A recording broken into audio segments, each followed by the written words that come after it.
Can everybody hear me now? Hello.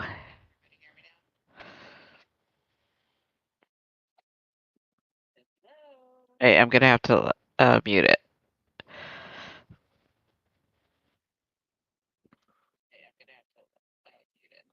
Hi, everyone.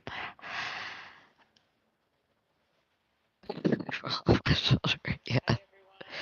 I don't know that there's gonna be many people because I forgot to put out a thing saying that I was gonna be on tonight. Good. Can y'all see the screen well? Because my screen is fuzzy.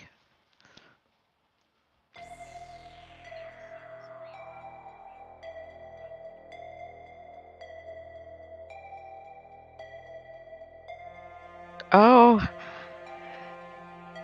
Eagle, how are you?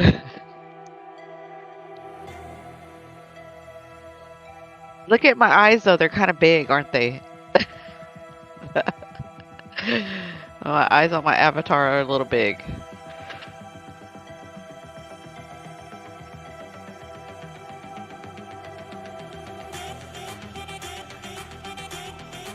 I know. So how is everyone? We've got I missed everyone. I feel so much better this week than we did.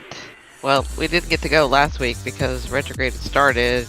We had all kinds of stuff going on. But now we're all ready, and I've been channeling today. So y'all know the teacher is here.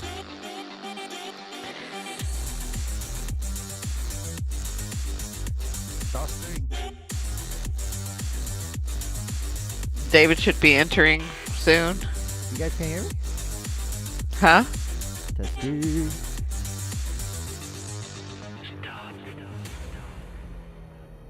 I has coffee. So are you guys seeing the screen clear? Because my screen is not clear, and I'm not sure why.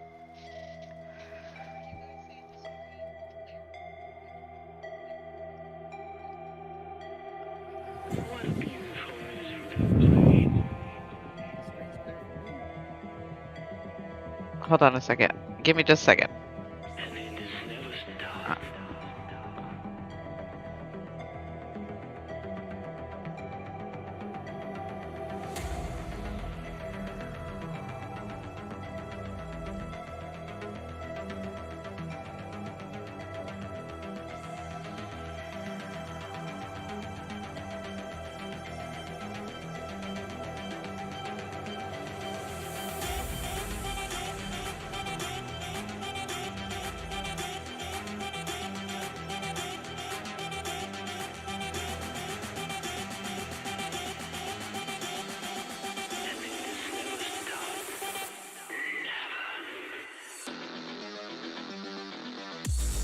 Okay, David figured it out. Shitty ass quality. That's what's up. Amy says she hears you now.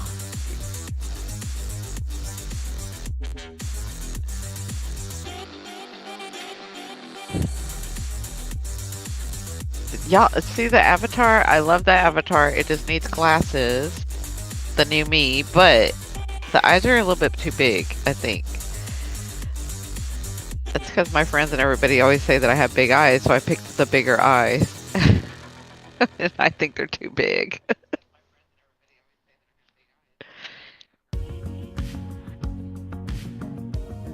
Oh my god, Tammy, I'm the same way. In the last year, my eyesight is just...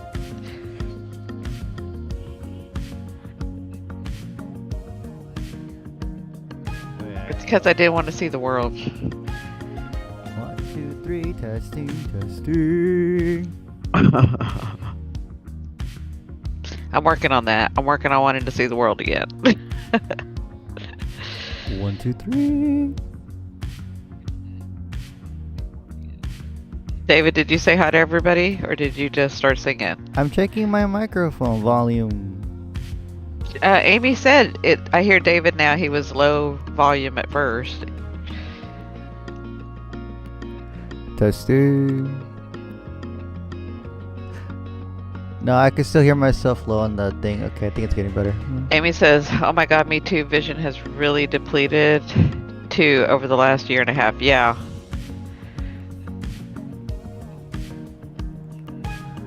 But yes, hello everybody.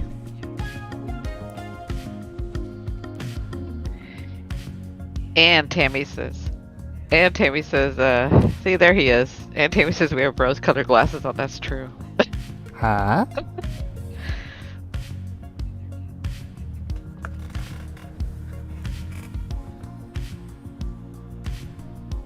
So, I guess people, as they're straggling in, I don't even know how many are going to come. I don't even know that it's going to be a big group or anything. I'm going to start a couple of things now. So, the first thing, we had Mars move out of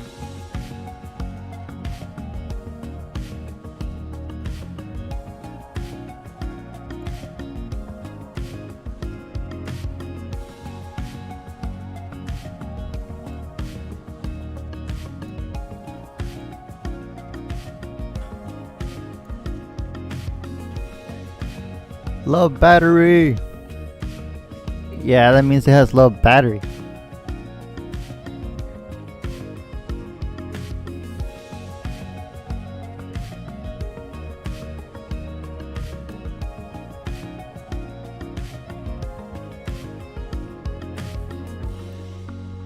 Oh boy.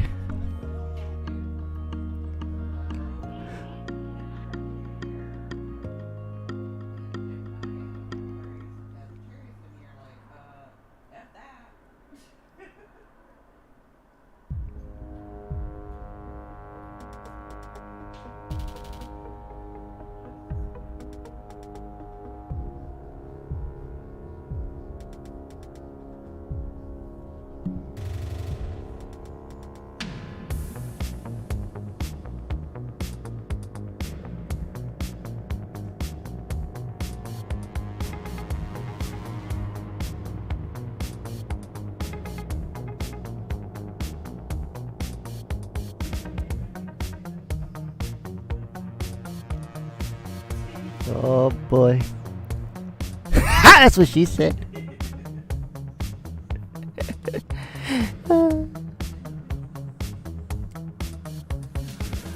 That is what she said. You still can get her open? It's the middle one. Yeah. Ah!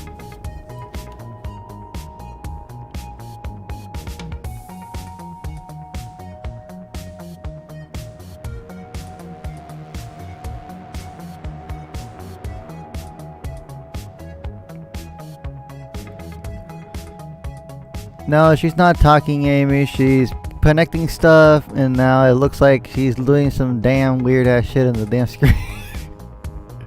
Because she's moving her head all over the damn place. Now she's back to normal.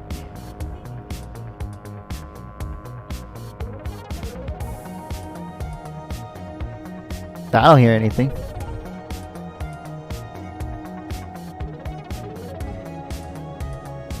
Nope, red light's in the loo. Red light. There should only be one red light. That means it's off.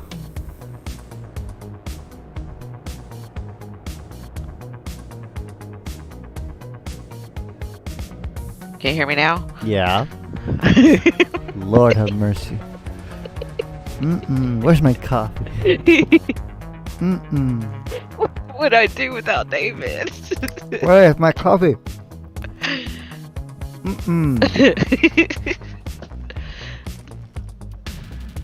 He's like, no, push the other button. No, push this button. No, you're off. I'm like, no, but there's a red light on. I don't know what I'm doing. That's why I said there's only one red light. Oy. Oh. Okay, so what was I saying before? Now I forgot what I was saying. Something about eyes being big and Taurus retrograde something. Oh, yes. Thank you, David. Uh-huh.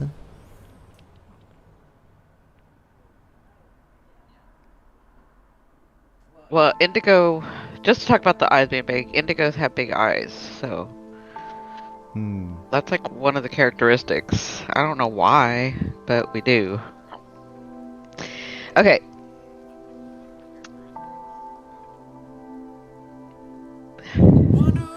Okay, so here we go. So I talked to several Geminis this last week since right when we went retrograde, right before, right after we went retrograde, and I don't want to scare anybody. I just want to make you aware. So if you have prominent Gemini in your chart right now, and you guys know my son's Gemini, so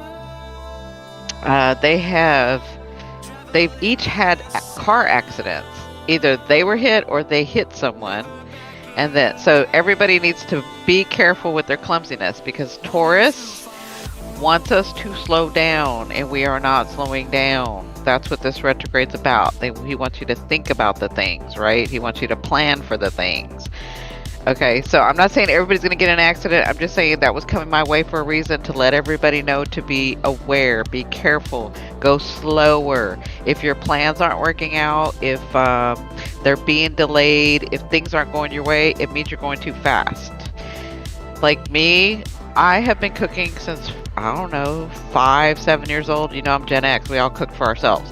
But I've been cooking since I was very, very little. I can't even remember the last time I burned myself. Like, I don't get burned. I don't have burns. I don't get burns. I don't have that. And this week I burned myself cooking. I've been cooking for such a long time.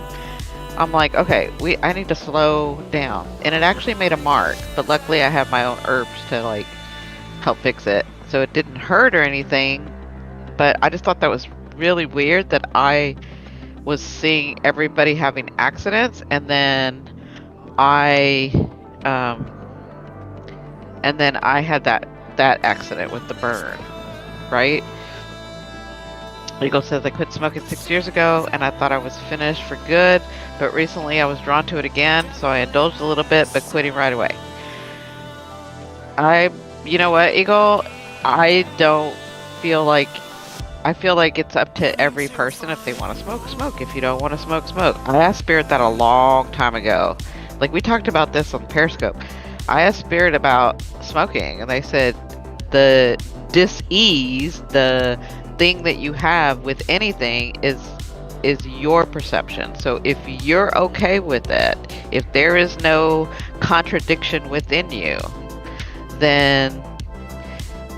But if there's no contradiction within you, then there will be no dis-ease, right? So, you know, some people like me, I came here to enjoy everything I can, right? So I don't judge people. And I think we're kind of understanding about society that it's kind of full of shit, and what we thought was right was not right, and what we've been told is not right at all, and what we kind of saw from the beginning was a little bit more of what we should have been doing. And so if you smoke, you smoke. If you don't smoke, you don't smoke. But I'm not saying you should. I'm saying, if this is what Spirit told me, if there's a contradiction within you with anything, with food, with smoking, with drugs, with whatever, that's where the disease comes. That's where the disease comes. That's where, because it's a contradiction. But if you don't have it, then do it, right? You get obsessed with it immediately. Yeah. Well, I mean, I'm obsessed with coffee. I'm going to drink it till the day I die. I don't care. Like, I don't have a contradiction with it, right? And a lot of y'all don't know, I smoke cigars, but I don't have a contradiction with it, because I came here to enjoy. You know, and we could talk about the sex, and we could talk about the whatever, you know? Like, if I learned from listening to my higher self and listening to Spirit, if there is a contradiction and I don't want a contradiction, then I work on that. I work with that, right?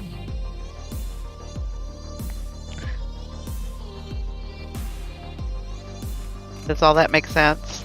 But for you, if you feel like that's something that you don't want to do, and then there's a contradiction, then, you know, it's probably best if you stop. right? So I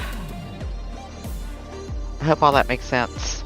I know it's not the way normal spiritual advisors or spiritual teachers and mediums would be talking about care anymore. I don't care anymore.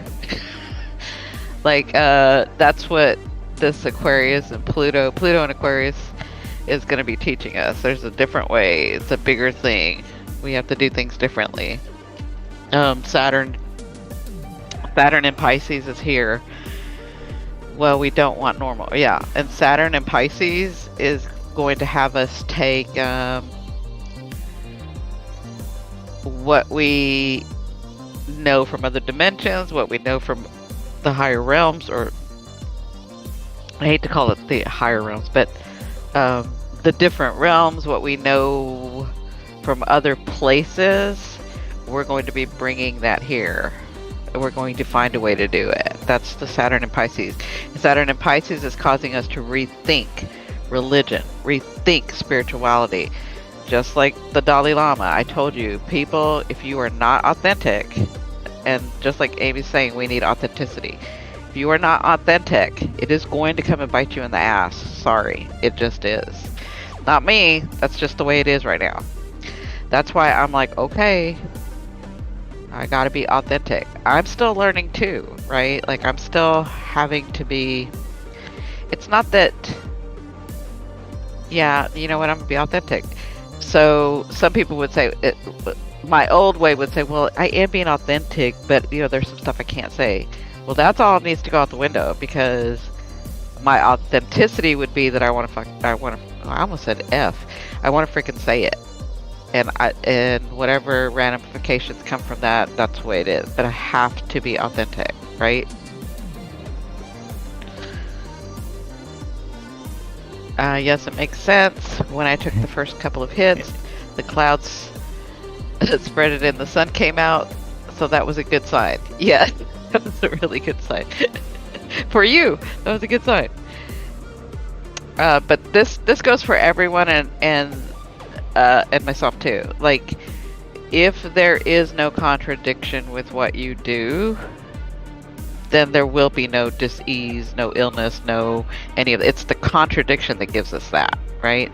And for some of us, we have to undo, actually all of us, we have to undo what we learned in society. We have to undo because we're here breaking generational curses, right? We're here breaking generational chains. Our generation, our ancestors are looking at us because they have been so frustrated because they didn't get to do it. It wasn't available for them to get to do it. You know, they're looking at us like, yes, do it.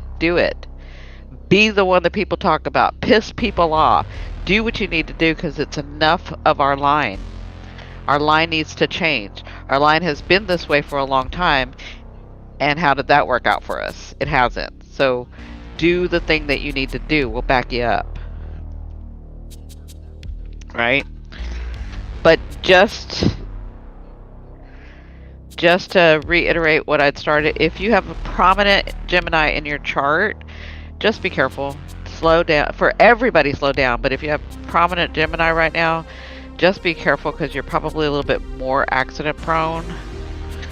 And that's just what I've seen. You know, I couldn't believe how many people have gotten in a wreck. It's crazy. And they're all Geminis. So, also seeing the chains breaking for our ancestry. Yes, absolutely. Okay.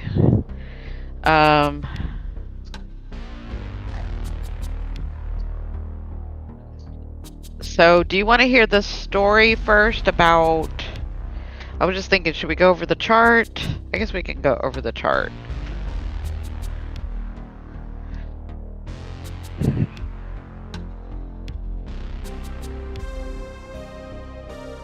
Yeah, there's Gemini in all of us. There's every sign in all of us. But if it's not prominent, which means, is it in your is it a Venus?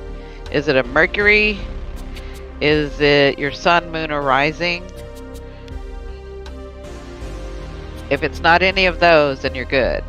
Like, if those planets are not, or sun, if sun, moon, Venus, Mercury, if those planets are not in Gemini for you, then I feel like you'll be better off than somebody that has prominent Gemini. That makes sense?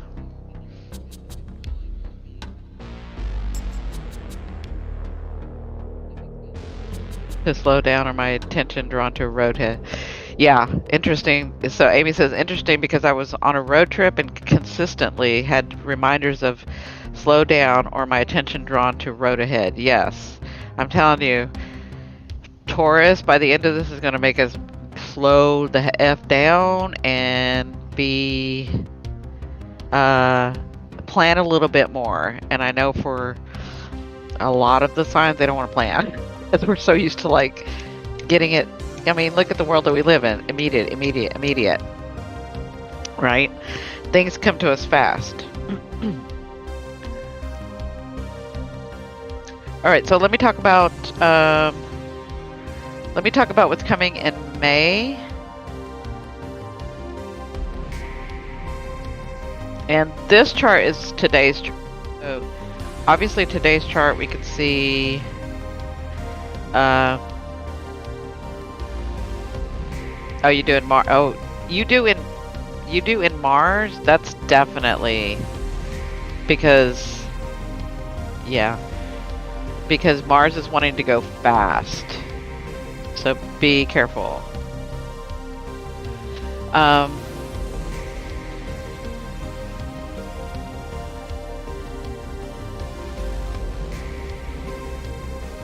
Wait, is this the chart now? You said today's chart. Yeah. Yeah. But this looks like your chart. Oh, no, wait. This... It says today's Oh, I'm sorry. chart. No, you're right. I don't know what I'm looking at here. Sorry. Oh boy. My fault. I know. Sorry. Slow down. They just tell your ass to slow down. I know, right? Slow down, Cindy. Slow down. Dave was like, slow your ass down. Chill, my girl, chill.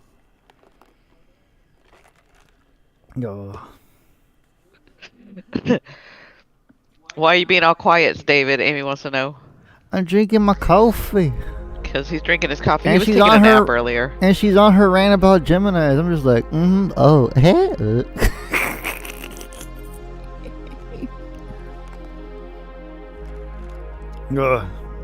You know how Aquarians are, Amy, because you're one. If we're not talking about Aquarius, then they don't want to listen.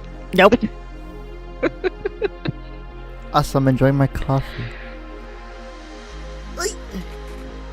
Okay. So do you see how many planets we have in Taurus? Taurus is in that 7th house, right? So right now we have Uranus, we have Venus, we have the Sun, we have the North Node, and we have Jupiter. Sorry. No Venus. That's Mercury. I'm sorry. It's the way that I'm seeing it. Okay. So we have Uranus, we have Mercury, we have the Sun, we have the North Node, and we have Jupiter. All in that 7th house. Now, Jupiter is in Aries, but Jupiter's about to go into Taurus. Okay? And I'll talk about that in a little bit.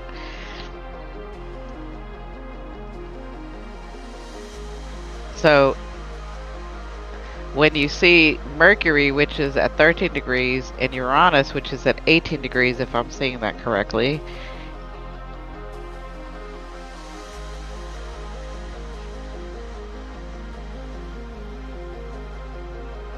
I just remember something David said. Okay, let's back this up. What did I say? David and I were talking. And I asked him what it was that y'all wanted to know. What did y'all want to talk about? What did y'all want? And he mentioned that y'all wanted to talk about astrology or know about astrology. And so I'd asked him, well, what do they want to know? Do they want to know how to read a chart? Do they want to know about the planets? Do they want to know about or do they just want me to read the chart? Do they want to learn some stuff, or they just want me to interpret the chart? And he said that you guys had said all of it, right? So I said, well, then let me do it. Since it's all of it, then let me do it the way So everybody that I talk to about astrology, like I see the planets and the signs as characters, right?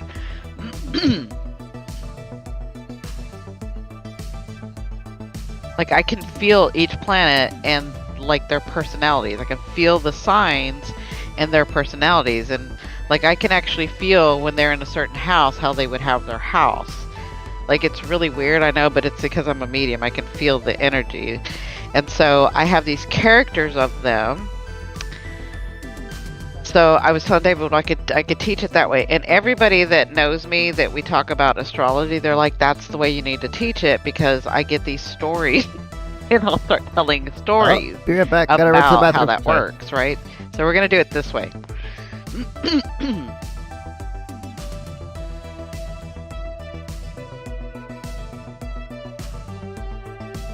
Okay. So you know Uranus. Uranus likes to. So you know Uranus. Uranus. Think of Uranus. I mean, it's like a. It's like. It's not it, but it's like an Aquarius.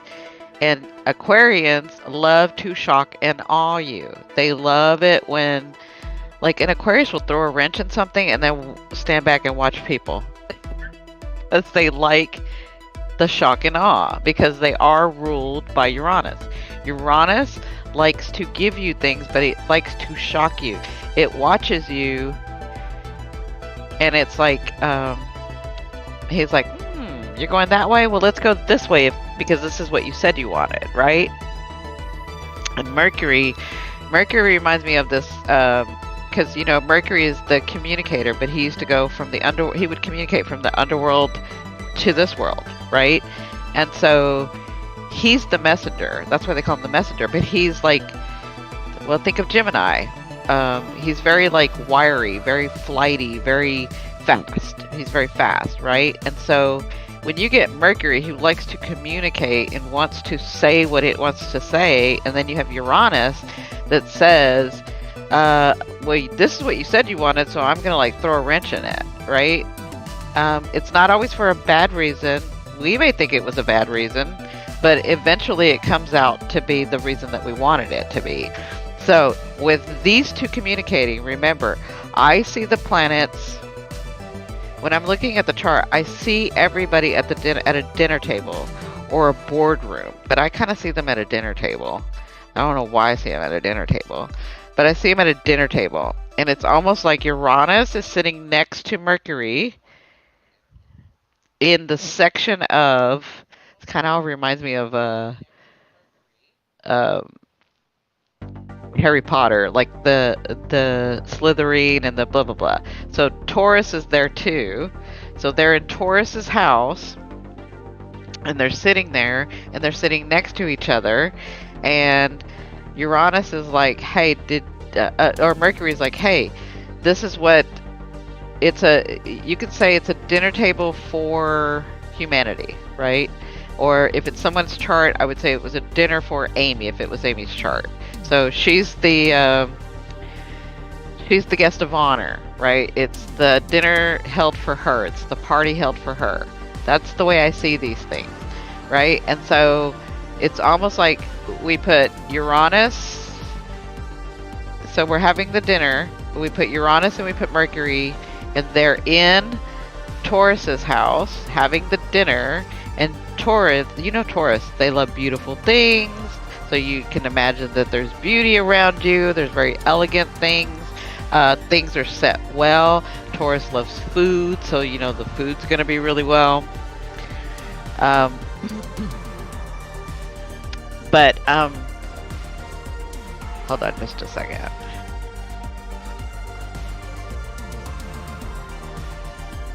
Give me just a second. My chat stopped, so I gotta start again. Okay.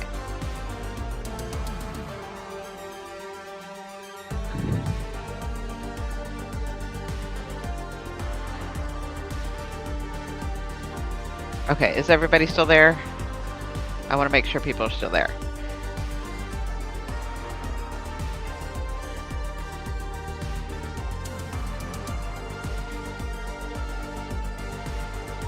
Give me a thumbs up or say yes, please, to let me know you're still here. Or am I talking to myself?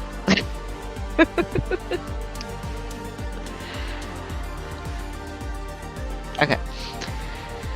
So Mercury and Uranus are sitting next to each other, and Mercury's like, hey, so humanity said that they wanted this, right?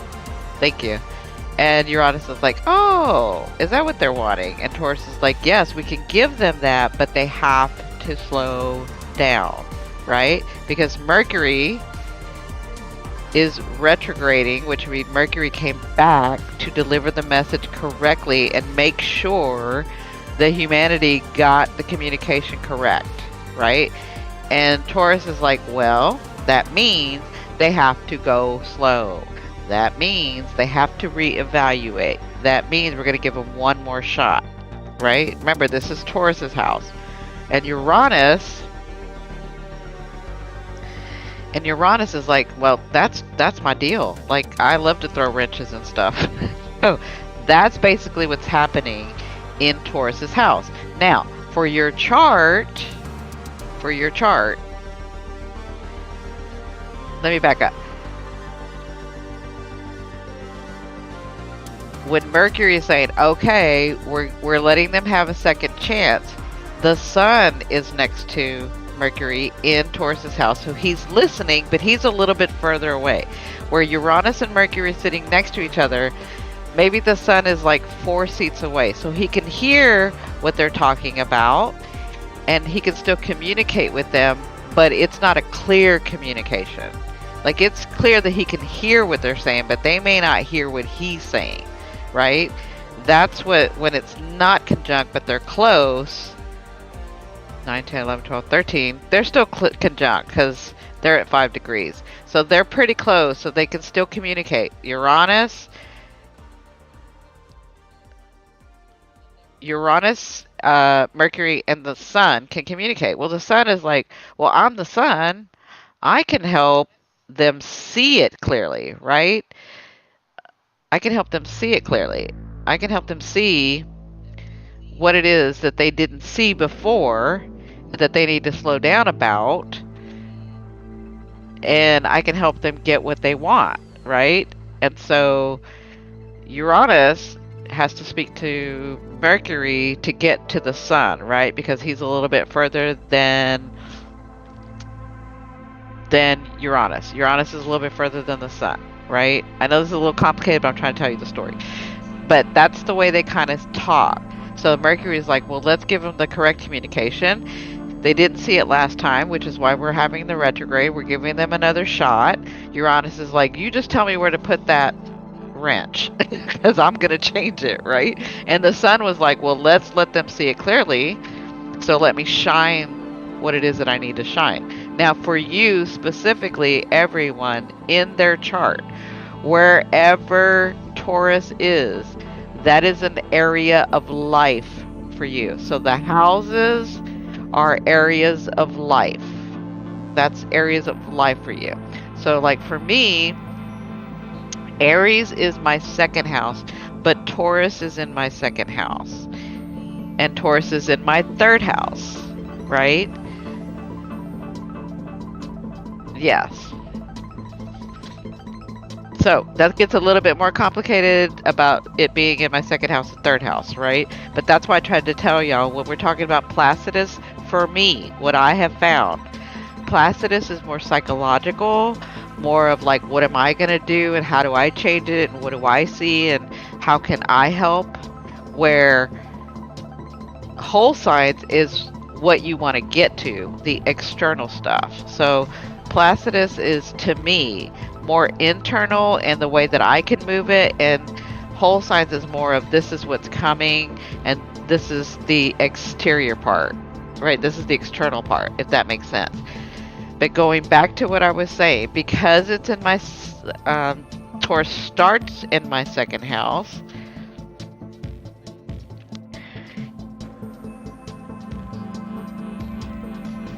right, because it starts in my second house, I'd have to look, and if my if Taurus is at 18 degrees, 1 to 18, in my second house, then it's going to be in that area of my life. If 18 degrees is more the third house, then it would be in that area of my life. Does that make sense to you guys?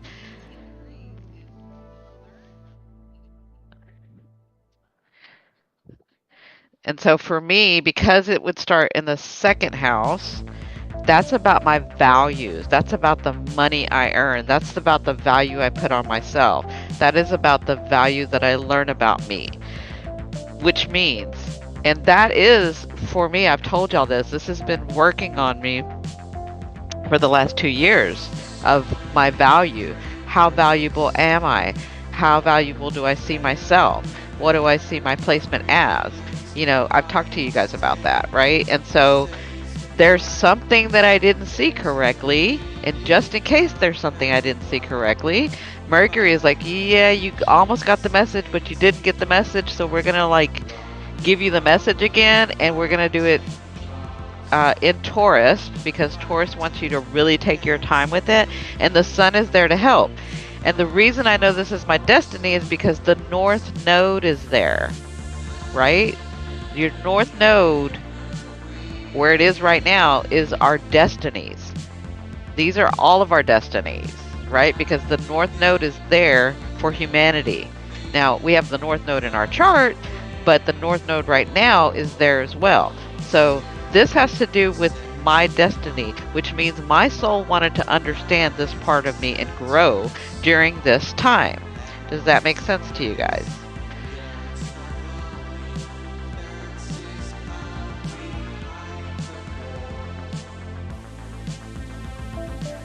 I know that was a lot of information. I'll let you guys soak that in. Got it.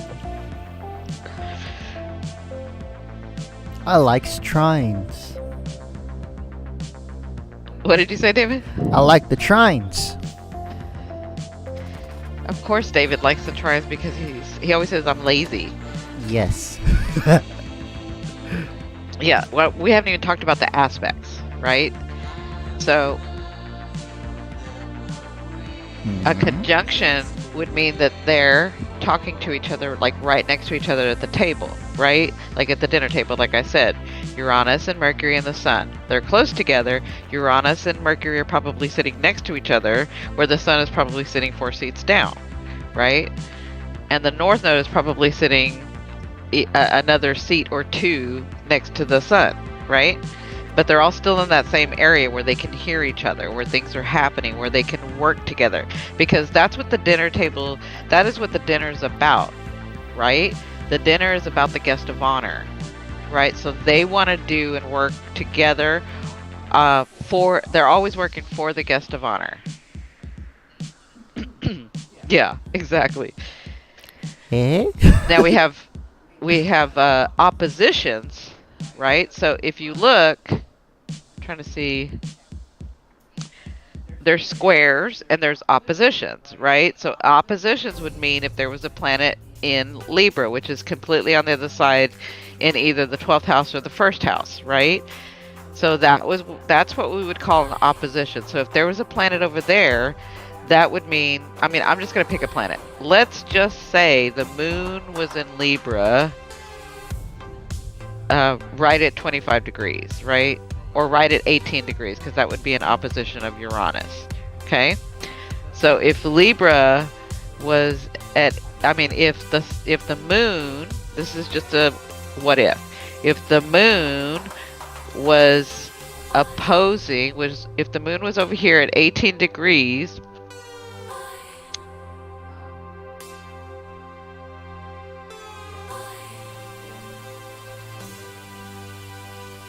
Audio went kaput.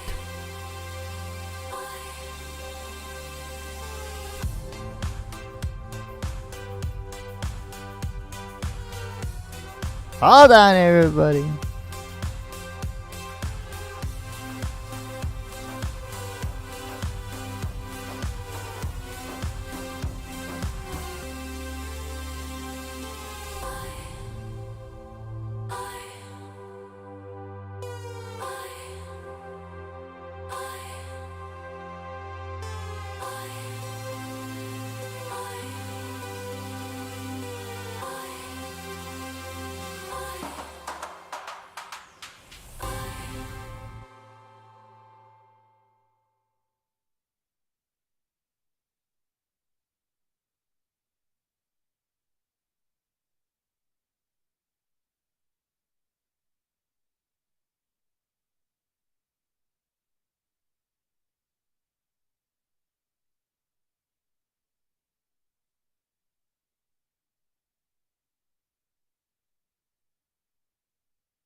Okay, can you guys hear me?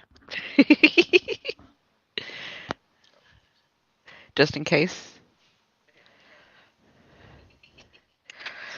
Okay, it's got juice. Apparently keeps turning off.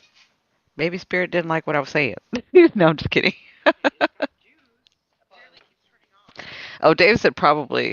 That means he doesn't like what I'm saying.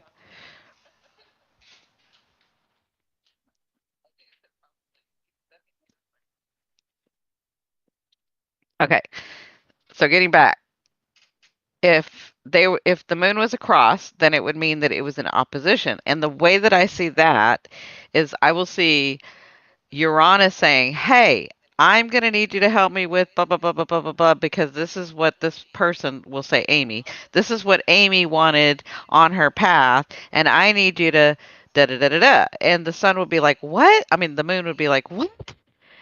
Like the moon will hear some of the words, but won't hear all of the words, and it'll be like a very broken message, right? And Uranus thinks it's saying something like that it's going to be able to hear because it's got Mercury next to it, but it's not going to be heard well by the moon, right? Which is very illusionary. That's the other aspect. That's an opposition. When the two planets want to work together, but they're too far away and cannot. That's how I see it at the dinner table. Like they're trying to communicate on a topic that they want to help the person with, but they can't, they're not close enough to help. They're not close enough to work with each other. That's an opposition to me. Where a conjunction is where Mercury and Uranus are, and the Sun, where they're all together, they're grouped together, they can talk to each other, they can use each other's energy to get whatever project, job, path done, right? Then we have a square. And to me, a square is where, like right now, the Uranus is squaring the moon, and it's almost like Uranus is like, look, this is what this person wants, and I'm going to throw a wrench in it because the sun and Mercury and I have talked about it. We think this is the best way, and the moon is like, no, that's going to hurt too much. There's a different way to do it. Figure it. Oh, I was about to cuss. Figure it the f out. But you're not going to hurt that person that way. This person's come too far. They're too emotional. They've had enough. And that's kind of a square where they're like, no, we want to do it this way. And the moon is like, no, you need to figure out another way, or I'm going to show them this. Does that make sense for a square? How rude. And they're at the dinner table and they're arguing. And it's like three against one. But, I mean, for as much as those three, the moon is emotional, right? So sometimes you're going to go the moon's way and sometimes you're going to go their way, right? That all makes sense?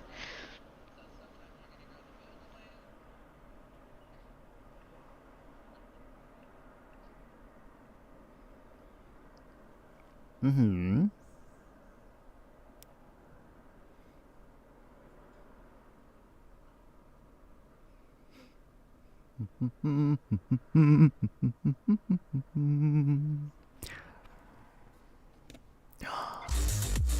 Tambosaku. There you go. Okay. Just want to make sure everybody's caught up. I'm trying to explain this as easily as possible, and I don't want to leave anybody behind. I know there's not very many people watching, but, you know.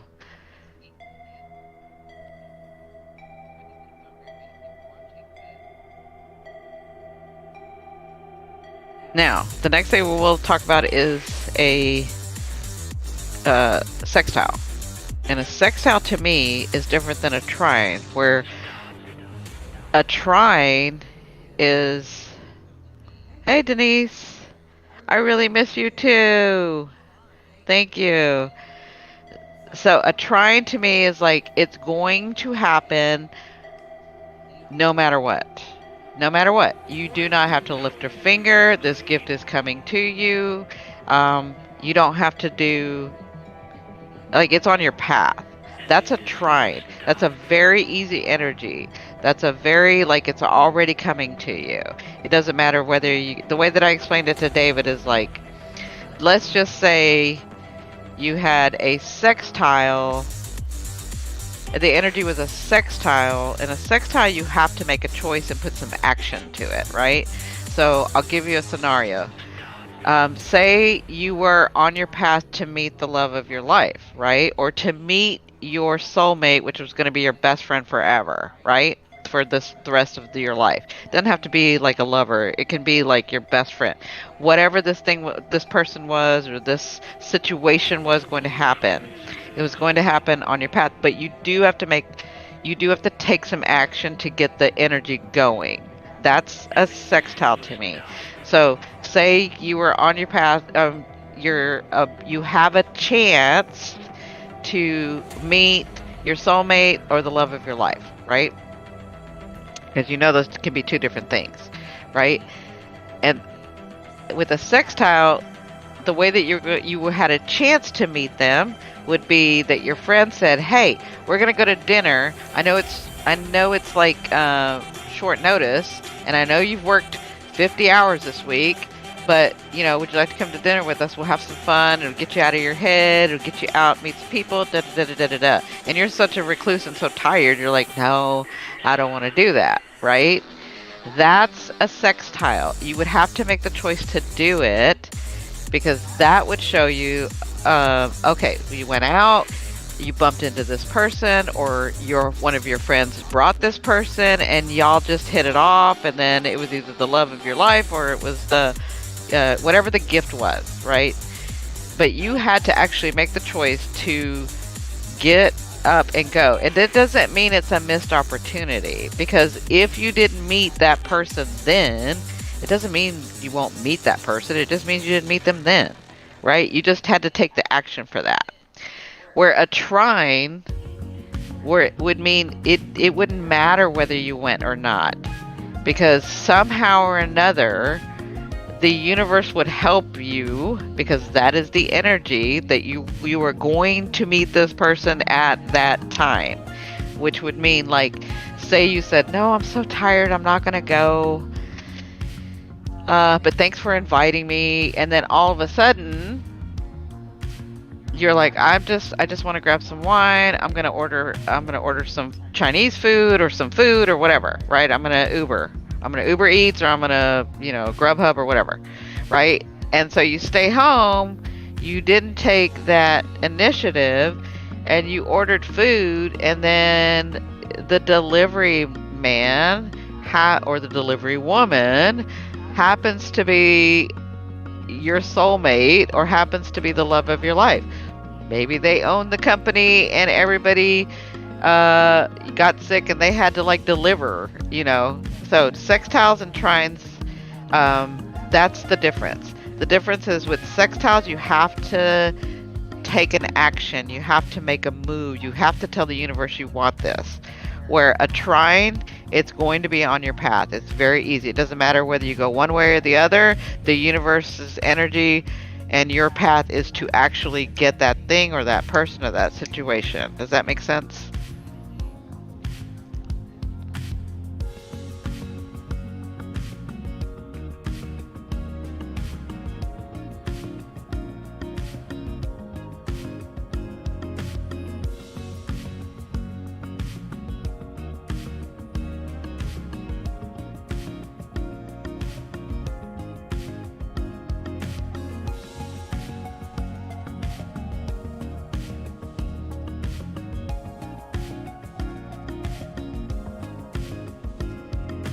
Okay. So bringing it back to the table, to the dinner table, when you have a sextile, which is like Mars, which is like, see where Mercury and Mars are?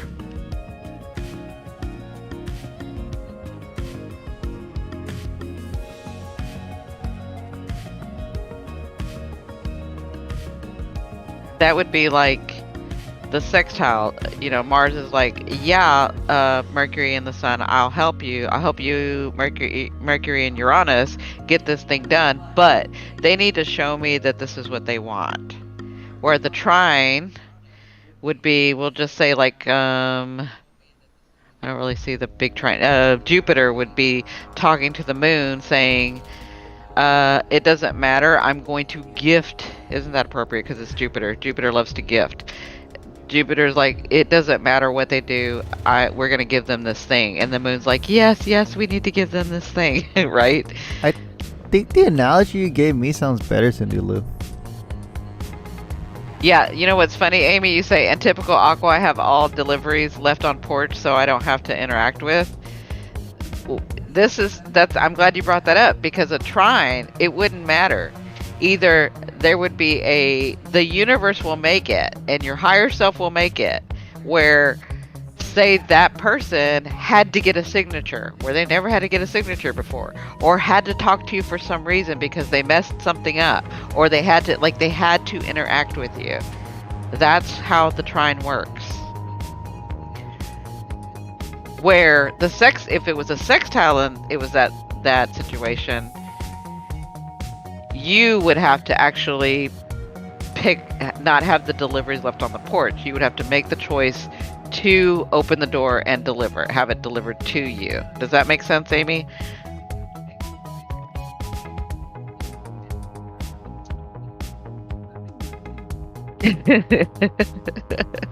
Yeah. That's the difference between the sextile and the trine.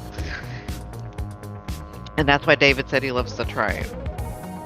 Because he doesn't want to have to do anything. He just wants it to come to him. Damn straight. Okay.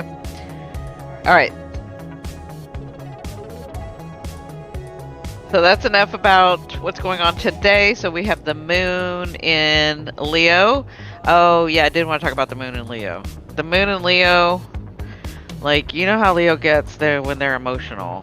So, they can get really bold. You know, that's Leo's energy. So be really careful with the moon in Leo today. But it's not going to stay in Leo. Now, remember we have Saturn in Pisces, and it's at 5 degrees now. So we're kind of starting to get a little bit of the, what do we think about spirituality? What do we think about the other worlds? What do we think about other dimensions? What do we think about AI? What do we think about the ether? What do we think about spiritual teachers? What do we think about, like, we're having to redefine that for ourselves. And it's only at 5 degrees, but we're kind of getting hints of that. That's why we had the thing with the Dalai Lama. We've got more coming. We talked about that already, right? And with Mars in Cancer, Mars does not do well in Cancer. He's not happy in Cancer. But I'm going to talk about the May now, okay? So let's talk about May. So from April 26th, which was a couple days ago, to May 13th, Venus is, see this Venus squaring Neptune, right? Where's Venus? Remember, we just talked about squaring, right? So this is Venus squaring Neptune. Venus is in at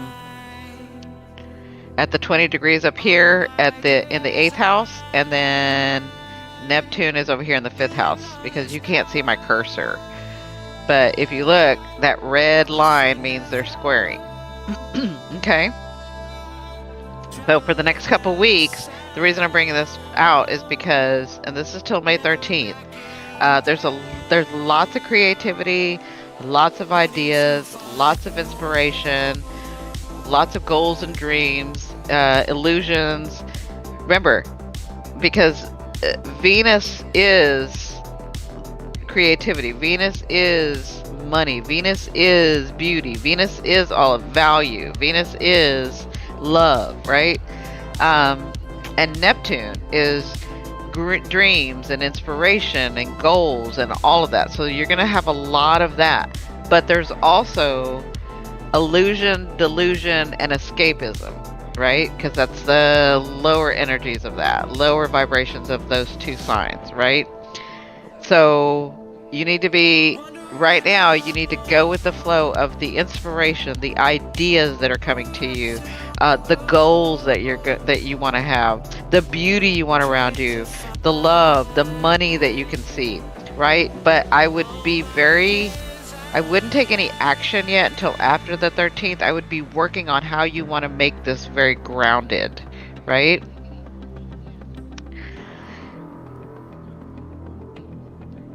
And that's where I wanted to talk about me showing you guys how to transmute energy.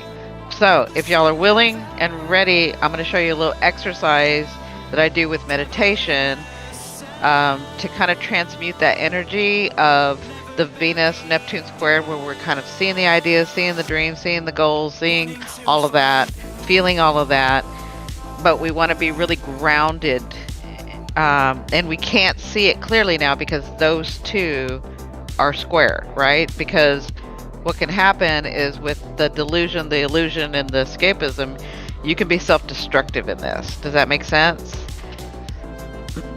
Hi, Daniel.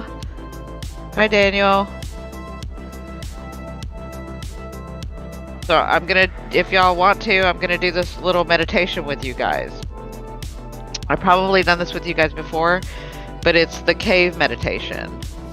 Or if you've seen me privately, you've probably had the cave meditation with me. But we want to take the energy that's of Venus and Neptune, and we want to ground it so that we can see it clearly. Now, again, because we're in retrograde, because we're about to go into the lunar eclipse, we don't want to really take any action with this stuff right now. We just want to be inspired. We want to feel it. We want to sense it. We want to make it clear in our head. We want to think about the steps we want to do. Is that really, really what we want? Am I seeing it the way that I want to see it? Or am I going too far with it? Is it too delusional? Is there too much illusion, right? So the way to do that is to make yourself the vessel of grounding, which would transmute the energy. So any of that energy coming your way, which it always does, you'll be able to transmute it. You'll be able to change it. You'll be grounded enough that when those ideas, when that illusion, when the delusion comes, you'll know the difference. Does that all make sense to you guys?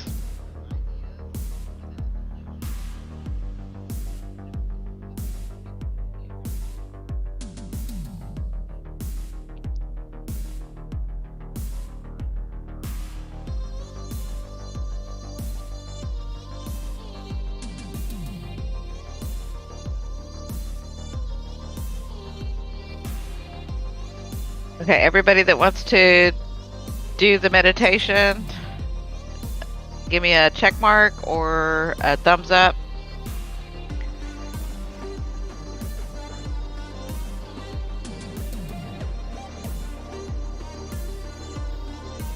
This is going to take like 3 minutes. It won't take very long. Dave says, hell yeah. None of the above. Dave's got to be so extra. Damn straight. I love him.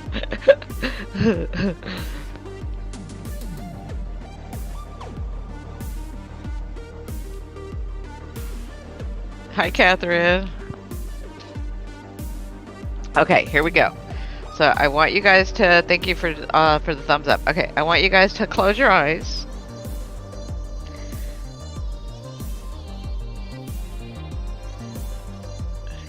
And I want you sit in I hope you're sitting someplace comfortably.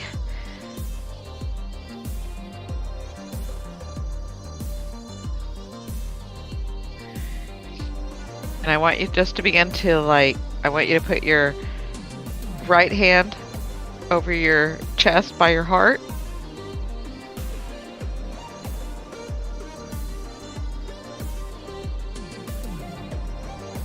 And I want you to begin to just, with your eyes closed, take a couple of deep breaths.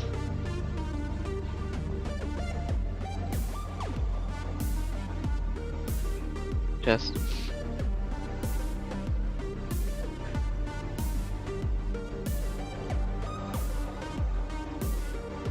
take another deep breath.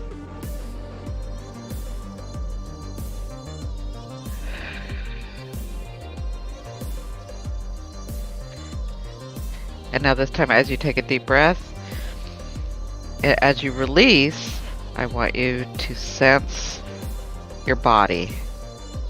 Listen to my voice.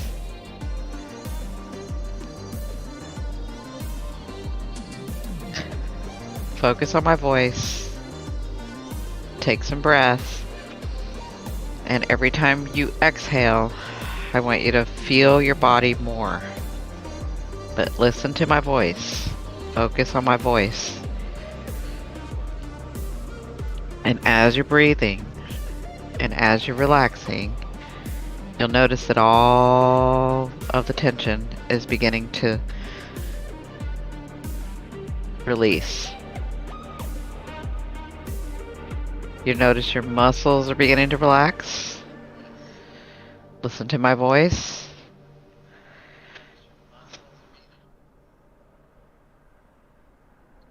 With each breath, you'll notice that your muscles are relaxing more and more.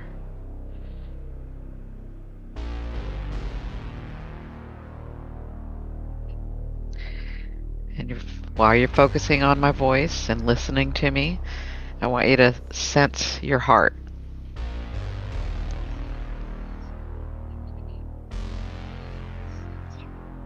And if you can feel it beating, even better. As you're relaxing, as you're hearing your heart, as you're listening to my voice, you're just relax, relax, relax.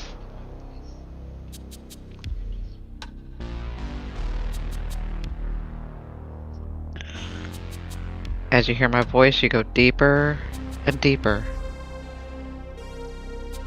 into balanced, calm, centered energy. Very safe, very stable, very calm.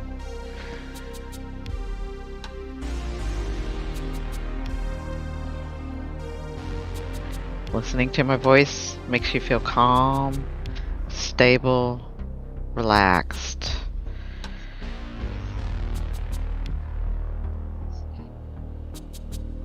Still feeling your body, still feeling the heart. If you can feel your heartbeat, if you can sense your heartbeat, with each breath, just relax, relax, relax.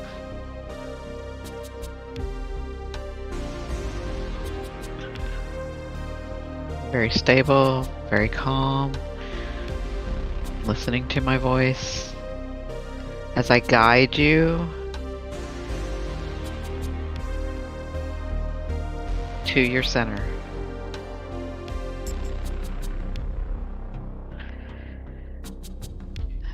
Now, as you're listening to my voice and you, with your mind's eye, I want you to visualize or imagine that you're looking out and you can see a cave in the distance, like a mountain with a cave opening, right? Some of you will see it. Some of you will sense it.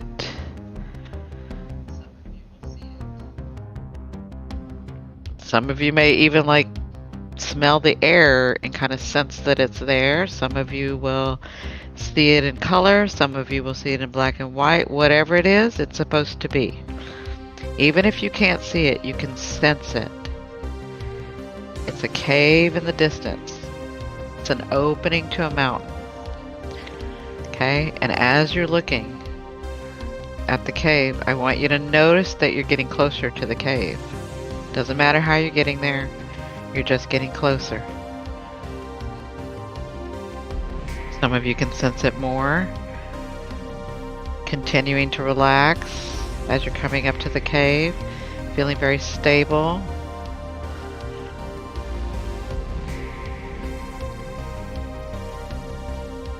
And feeling very calm. Feeling kind of happy.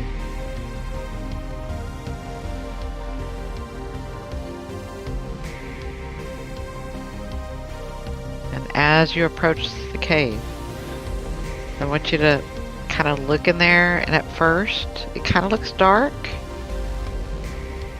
but then when your eyes adjust,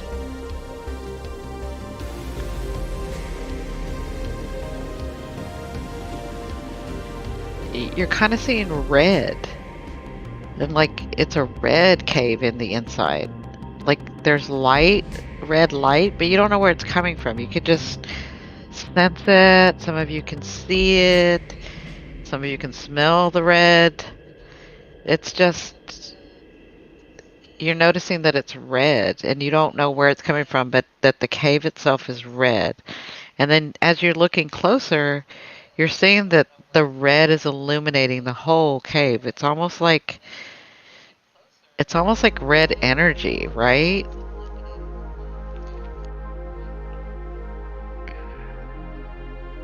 And you're intrigued by it. You kind of want to know what is that? What's going on in there? Right?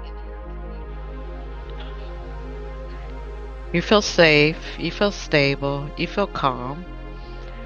So when you're ready, walk in the cave. And as you're walking in the cave, you'll begin to notice that the red, look at your arms, look at your legs, look at your body, and the red is like beaming through you. It's just beaming all over you. And the sense that the red gives you, the sense that you're getting is very stable. Like almost being hugged by Mother Earth. Almost being hugged by your ancestors. There's a lot of love. There's a lot of stability. Like salt of the earth. Like I'm not going anywhere. I am stable here. I'm very grounded here. This red energy is it's almost like the approval of your lineage, the approval of your DNA, knowing that you belong here, knowing that you were meant to be here at this time.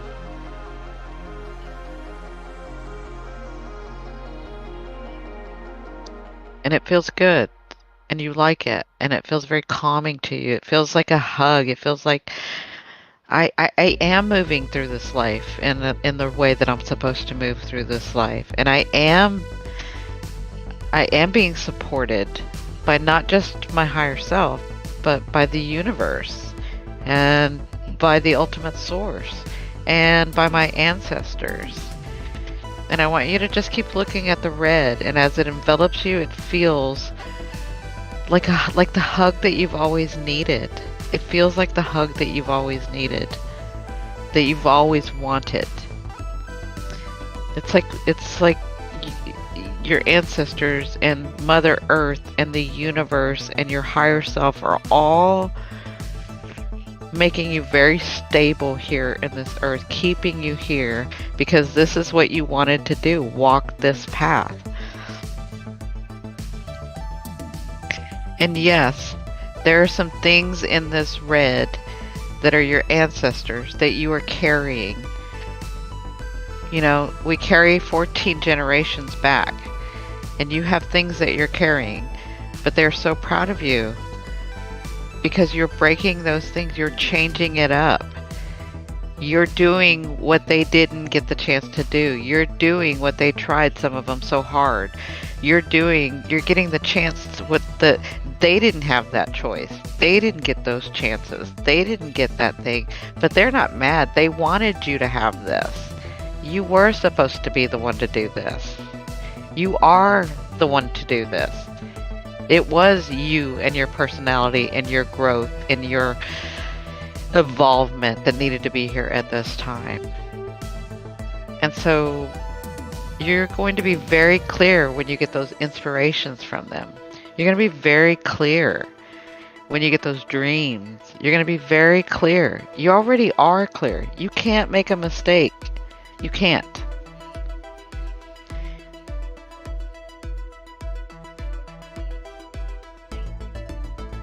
So I just want you to sit in the red and let them hug you. Let them hold you. Let them love you.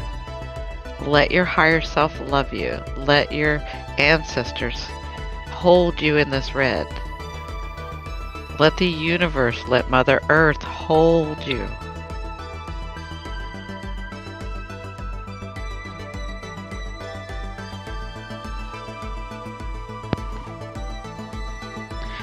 Just sit and envelop the red. Just sit in the red and let it be that warm blanket that you've always wanted.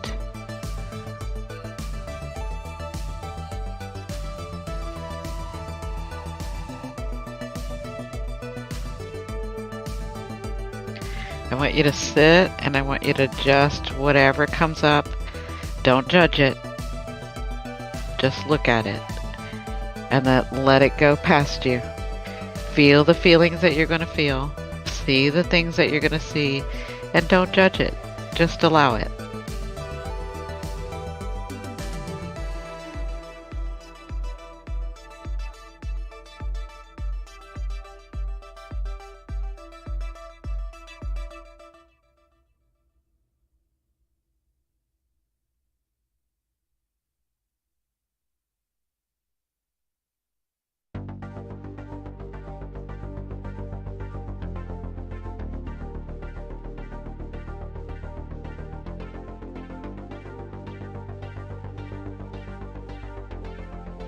When you're ready,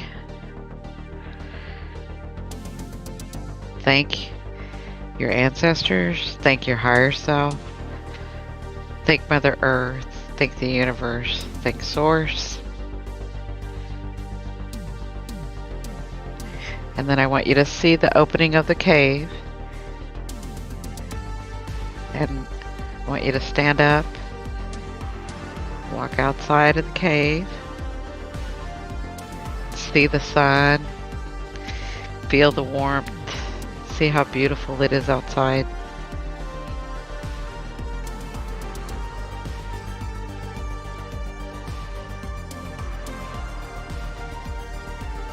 And as I count to 5,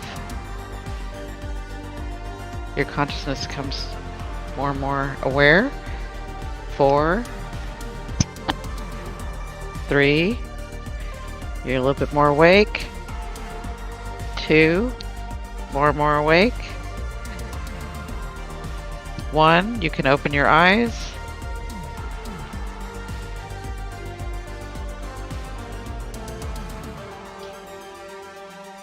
And you guys let me know how that worked. How did you feel? What went on? What did you see?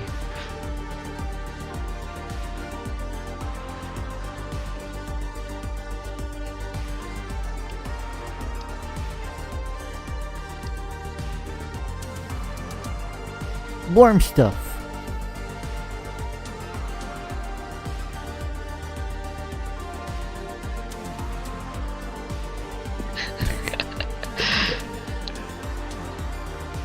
They might have passed out. No, I brought them back awake, so. I don't know. They might have I passed counted out. up. I counted down. Amy!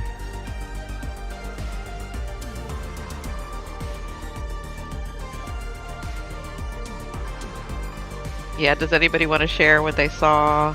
How they felt?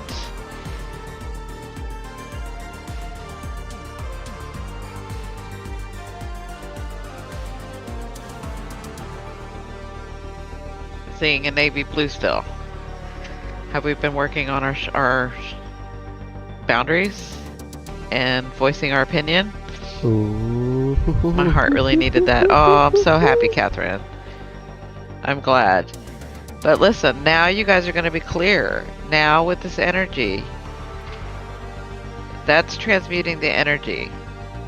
You're very grounded. And for us air signs, see, grounding doesn't have to feel so bad.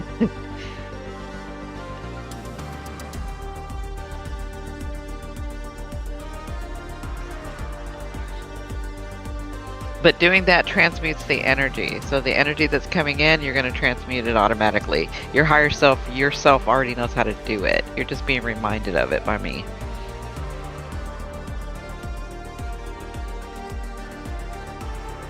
Oh, Amy, I'm so glad you felt so much love. And Catherine, I'm so glad you said your heart really needed that.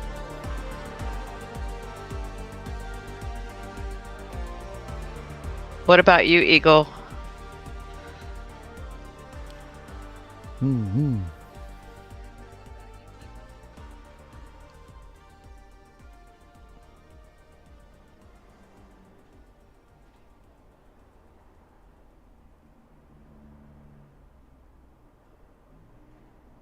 And who else? Denise. I hope Denise did it. And we heard Catherine. I wonder what happened to Kathy. And I know some people called me today and said they couldn't go to be at the live, but they would be watching it.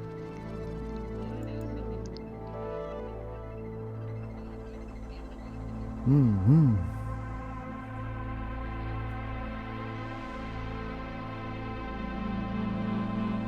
Okay, so now that we have everybody grounded, everybody's going to transmute that energy from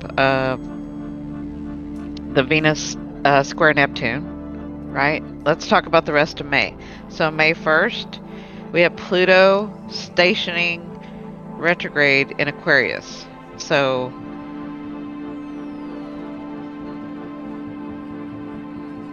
y'all already know Pluto, and you know that I see him as a character, right? And you know that I see Aquarius as the character, and you know that I see Capricorn as the character. So I'm going to explain it to you about what's going on with Pluto right now. So Pluto has been with Capricorn for 20 years. Okay, he moved in. Capricorn was not happy in the beginning, but you know how Capricorn is. He'll do what it takes, right? And so Pluto came in and he was like, we need to restructure some stuff. And so that's what happened. He started restructuring. He started showing Capricorn his fears. He started restructuring his organizations. He started, well, we're 20 years down the line, right? And so Pluto's like, I'm almost finished. You know, Capricorn was like, yes, I can only take so much. You have to work by my rules because it's my house. I rule this house, right? So Pluto said, hey, I'm going to start packing because my next job is coming, which is to go move in with Aquarius. But we know how Aquarius is, right? Aquarians are very quirky and they don't want you to know their quirks. They want you to see them in a certain way, right? And so Pluto's like, I'm going to have to go and introduce myself, get Aquarius used to me, see what Aquarius rules want to be. I got to show him some stuff. I'm going to give him a glimpse of what we're going to be working on for the next 20 years. And then I'll be back. So I'm going to pack some of my stuff. I'm only going to take one suitcase because I don't want to frighten Aquarius. Right? So he took off to Aquarius and said, knock, knock. And Aquarius is like, oh, shit. And Aquarius doesn't want to be with anybody. They want their space. You know how Aquarius is. Like, I want my own space, but I'll do it. Like, Aquarius wants to always help. So Aquarius will do it. So he's like, all right, come on in. But this is what he did. Aquarius is like, Pluto was like, I'm just coming so we can get used to each other's energy. And I want to see what rules you have, and I want to see what I need to follow. And Aquarius is like, fine, here's the deal.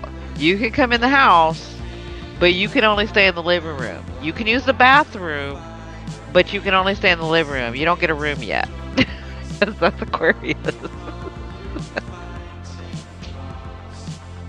So this time, because Pluto's like, we got to work on some stuff, and I want to go over what we're going to be working on in the next 20 years.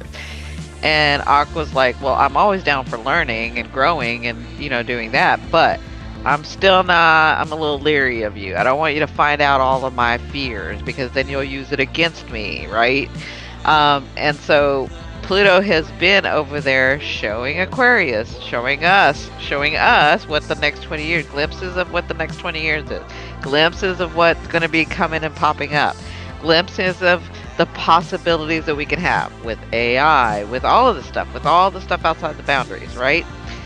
He's showing Aquarius, look, you are magnificent. You're an Aquarian. You can think outside the box. You can do this, but you get in your head too much, and then you become afraid. You wouldn't call it fear, but you do become afraid, and then you get stuck, and then you freeze, and then you don't do it because you in your head think, well, I didn't see it, or I don't see it going right, and so that you don't do it. Trust me, I know Aquarians. My ascending is Aquarius, right? This is what we do. And so Pluto on May 1st is going to go station and he's going to go over for the next two, all the way up until June. So from May 1st until June 11th, he is going to be going over what he's already gone over with Aquarius, which is retrograde, right? So he's in, and remember, Aquarius has only let him in the living room. Aquarius only let him in the living room. He lets him use the bathroom, and he does feed him, but that's it. Like, he can't ask too much right now. He's getting to know Pluto, right? Because he kind of knows Pluto ain't about the bullshit. So he's like very leery. He knows it's coming. He knows he's got to do what he needs to do, but he's trying to figure out a way out of it, right? He's a little bit gun shy with that.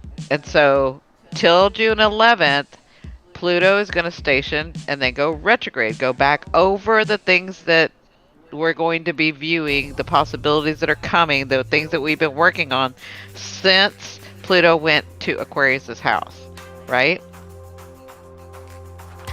Exactly. He said Pluto's about to take all the room. Yes, but we don't need the Aquarian to know that. We don't need Aquarius to know that. Okay? Now, Pluto knows what he's doing, and he knows Aquarius. So, June 11th, he's going to be like, look, I'm going to give you a break, Aquarius. I'm about to go back to Capricorn and finish my stuff up and finish packing and start moving some stuff to move some stuff in, right? So, I'm going to give you your time. And so he's going to take his little suitcase and he's going to go back to Capricorn June 11th. He's going, and Capricorn's like, oh shit, we're about to finish everything up. Which Capricorn is like, oh my god, like we've done some good stuff and I really liked what Pluto did. We had to restructure. I know I get stuck in my ways. This is Capricorn energy now, right? And so Pluto's coming back and he's going to be finishing up some of the stuff. Right? But because Capricorn is Capricorn and they will get stubborn and not move at all, they will shut down. Right? They'll shut down. So he doesn't want Capricorn to shut down. So it's going to take him twice to go back. Right? So he's going to go back. He's going to do the last little bit of work. And then he's going to come back to Aquarius, I think in October. And then he's going to show Aquarius a little bit more. Now, when he comes, Aquarius is going to be good. And he's going to be like, yeah, that wasn't so bad. Okay. Aquarius is still leery. So when he goes back, he's going to be like, okay, I'll give you a room. You can use the bathroom. We can eat together. But I don't need you walking around at night. You don't need to be walking around places you don't need to be walking around. Right? Because I'm the quirky one and that's what I do. Let's walk around at night. So I need you to stay in your room. And Pluto's like, I got this. It's fine. I'll stay in my room. At least I have a room. Da da da da da. And then we can work on a little bit more things, right? Now he's got 20 years with him. So Pluto's in no hurry. Pluto's like, we'll take it slow for you, Aquarius, right? I know you need to get to know me. That's going to happen in October. And then it's going to be for a little bit. And he's going back. No, I'm sorry. It may be August. I can't remember all the dates. But anyway, he's going to go back to Capricorn the last time because then Aquarius is going to say, okay, I'm ready for you to move in. And Pluto's going to go to Capricorn and say, okay, now I can take my stuff and go and leave. And we are finishing everything out. So everything is going to be finished out.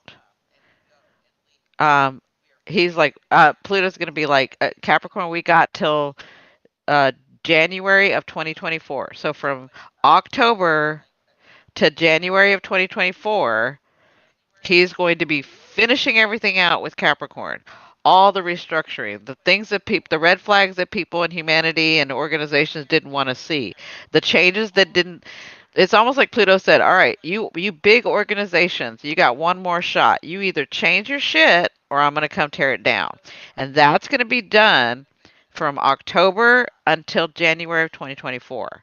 Because January 2024, Pluto is leaving the house of Capricorn. He is moving all the way into Aquarius with Aquarius for 20 years.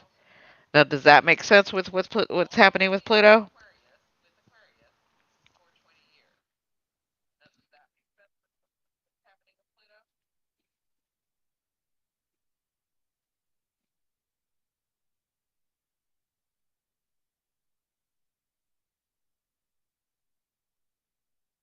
Okay. Perfect. Perfect. Okay, so that's Pluto retrograde. He's going to go station retrograde May 1st. That's the beginning of him going back and forth with Aqua. He's going to be he's going to be leaving Aqua and letting Aqua take a breath, okay? Cuz Aqua's had it a little bit hard right now. They're not used to somebody staying with them, right? And knowing all their shit. Okay? So that's May 1st. May 5th, we have the Scorpio lunar eclipse. Now, this is a lunar eclipse that's going to be finishing up the ending of what happened a year to year and a half ago because it's on the Scorpio Taurus eclipse axis, right? So whatever you guys were working on a year ago, this is the ending of that cycle. That's so wherever Scorpio and Taurus is, whatever's going on with you guys, with everybody's chart there, that's what's going to be happening May 5th.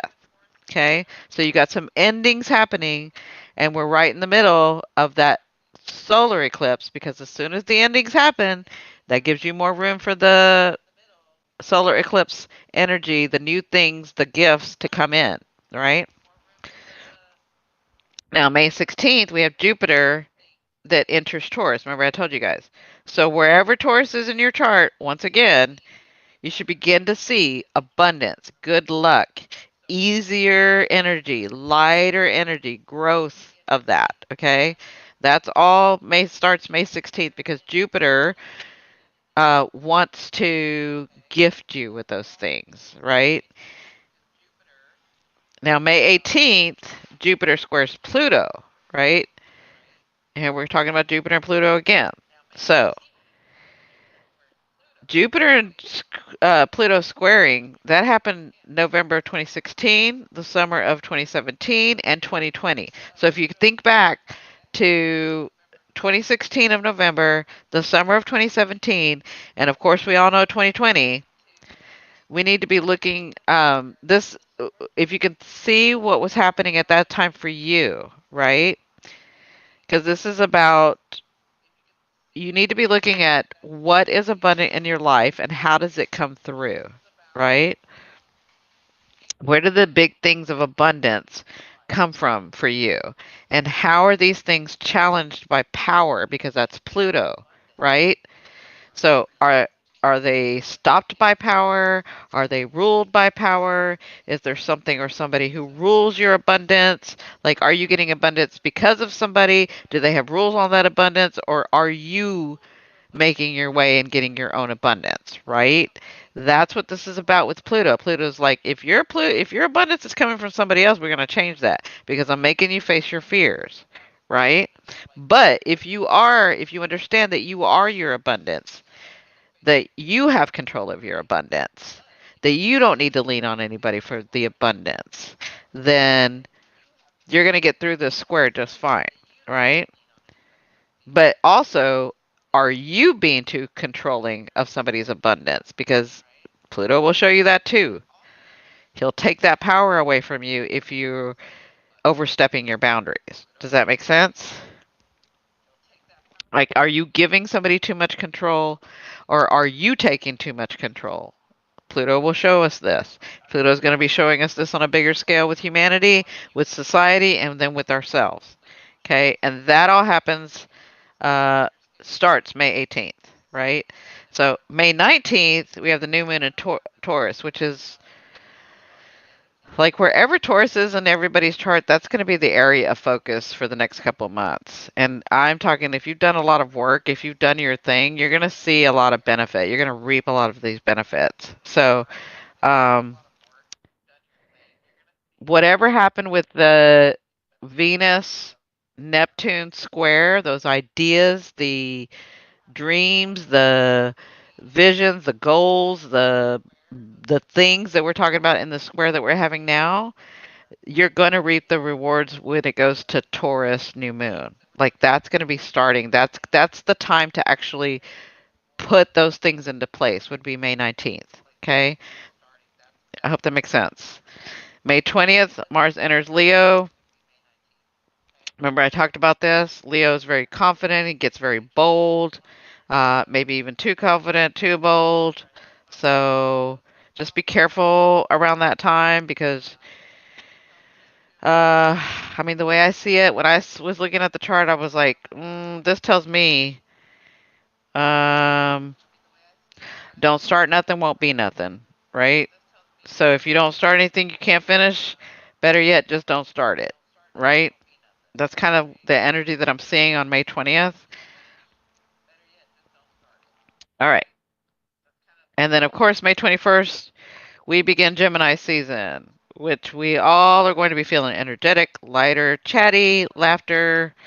And if you don't know how to channel this energy, then you might feel a little chaotic and unfocused, right? So,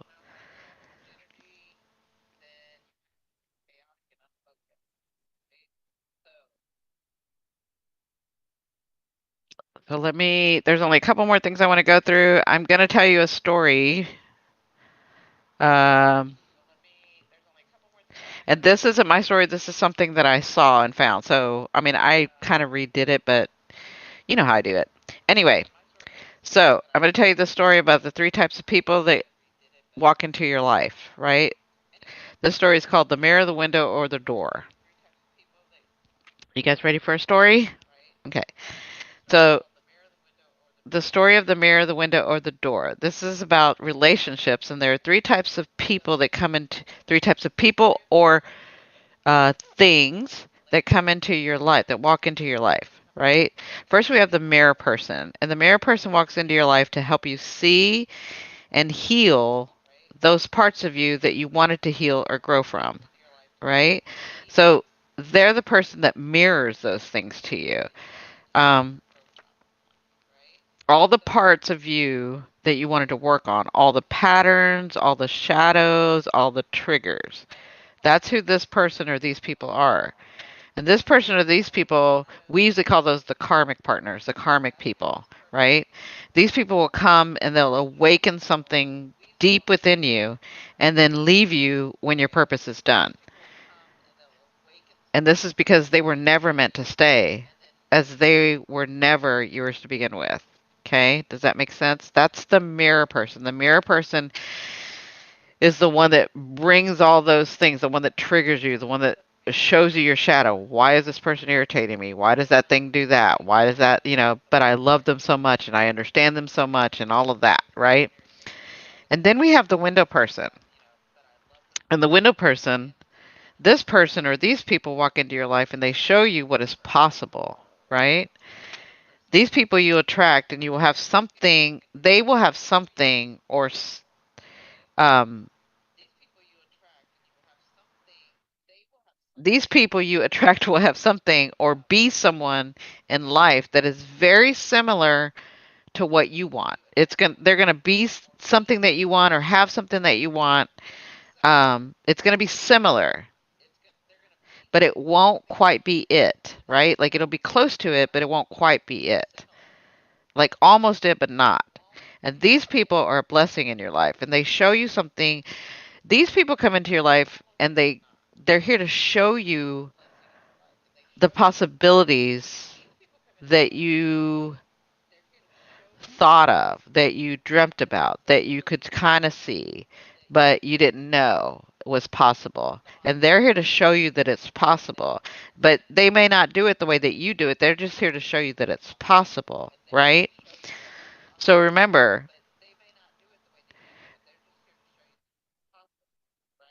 that it's even that it's absolutely possible to have the thing that you're thinking about, right? Remember, they are the window. So think about what we do with a window. We gaze out the window to see what is possible.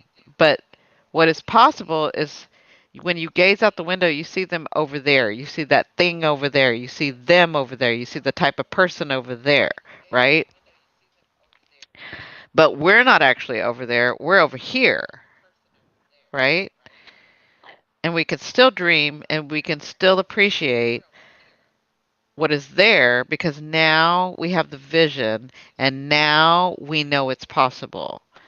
And this is a time to be grateful for these people. This is a time not to be jealous. but be grateful because they helped your dreams become reality. They helped you see the vision. They helped you know that it was true. Okay? And then the last person, those types of people that you have is the door person. Now, this person or these people are actually meant to stay. These people serve a purpose in your everyday life. These people come in with opportunities, and all you have to do is walk through the door and take hold of those opportunities, right? But here's the thing, the door does not arrive unless you have looked in the mirror and have gazed out the window,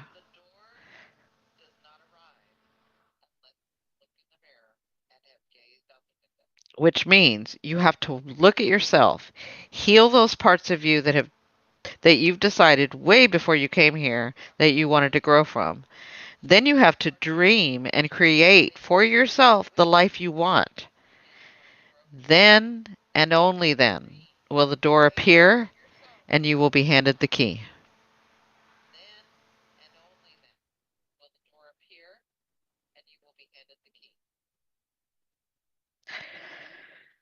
So I want you to, over this week, I want you to think about who in your life is the door, who in your life is the window, who in your life is the mirror, and who are you to the people in your life. For some, you're the window. For some, you're the mirror. For some, you're the door.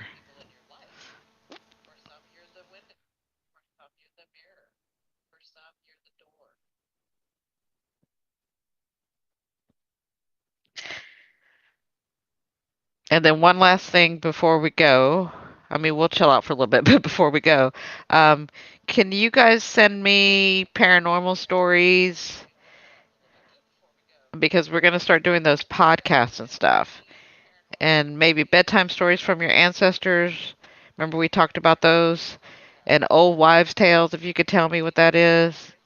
If y'all can email it to me at simplycindy.com.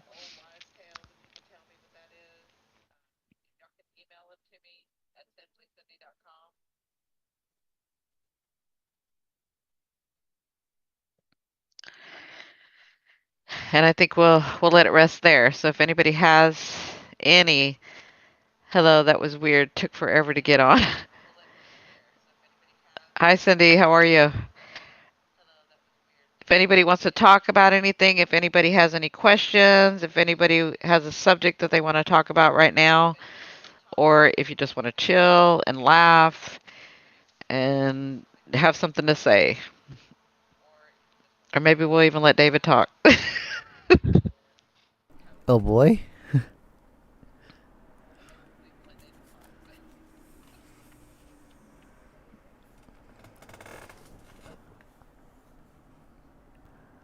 Yeah.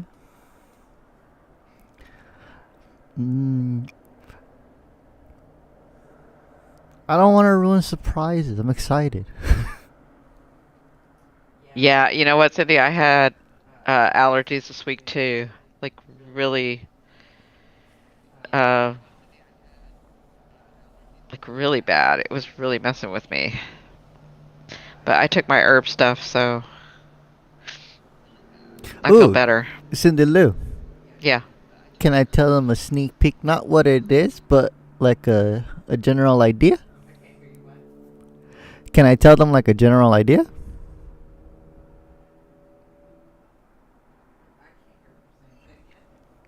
Can I tell you a general idea? Them, like I not spoil it, but can I say like a hint? Good. Where we're all gonna be able to communicate. We're all gonna be what? Able to communicate.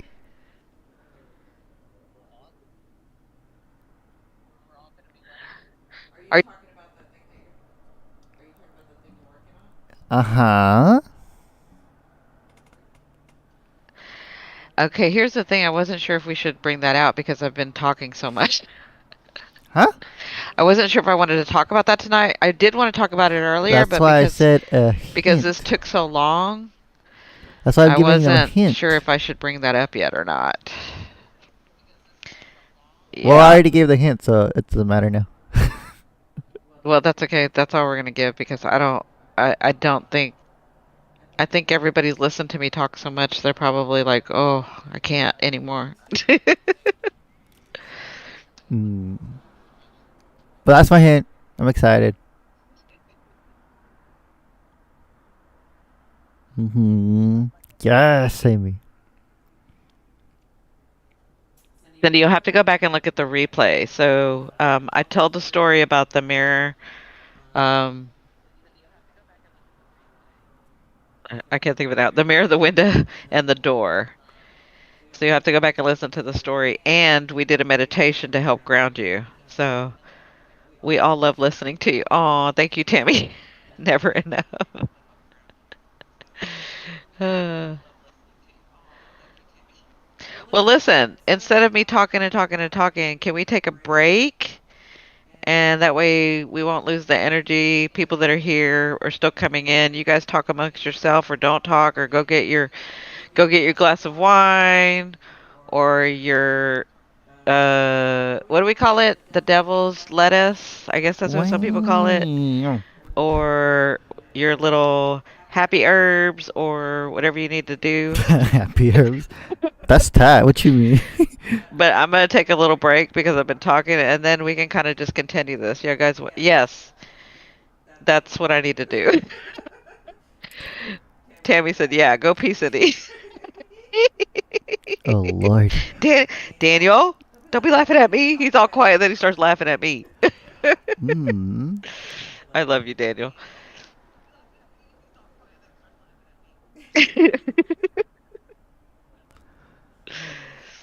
All right. So David's gonna put this on break. You guys can listen to some music, and we'll go do what we need to do. Everybody, break time.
to find,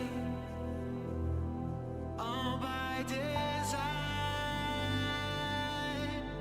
feeling all this power, reckless and devour, traveling the sound, never backing down, wanting to find more.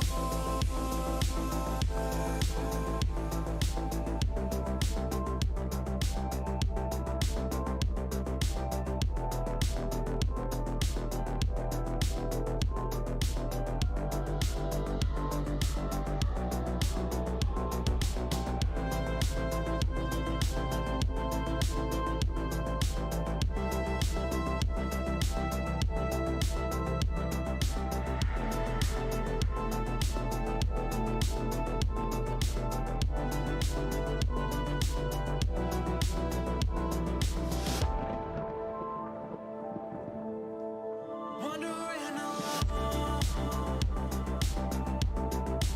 nowhere else to go, trying to find, all by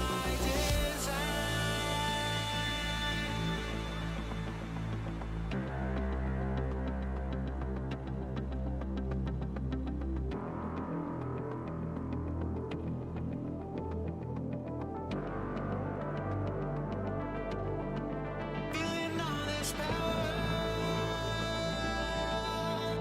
reckless and devour, traveling the sound, never backing down, wanting to find more.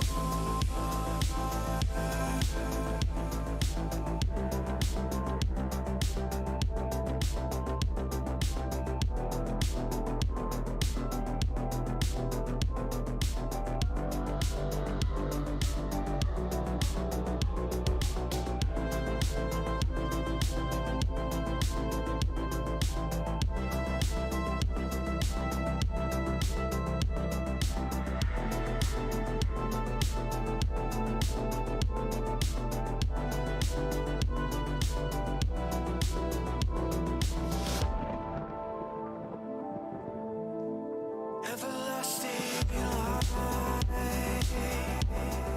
standing by your side. Take my hand tonight. You just can't deny.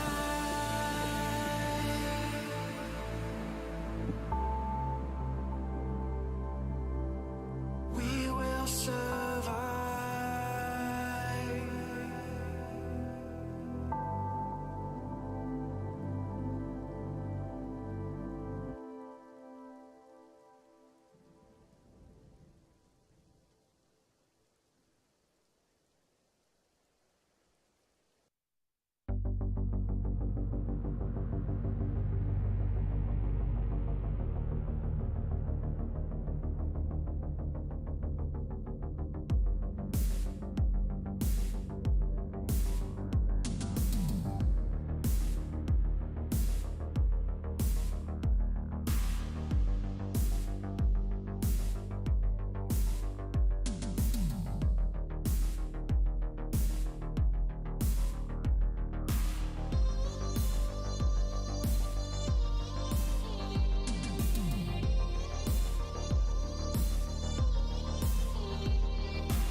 Hey, I'm back. Can everyone hear me?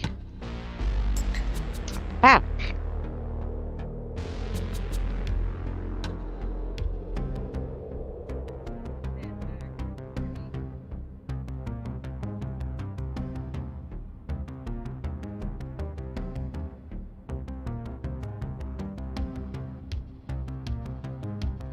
How's everyone doing? I was reading the comments. Cindy and David have the perfect swerve of voice to put you in the right meditative state. That's true. Hey.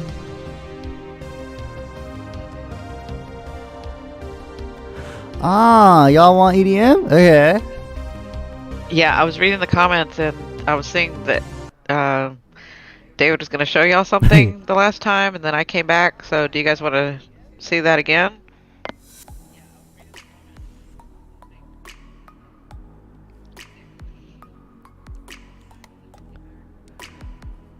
Darren now is putting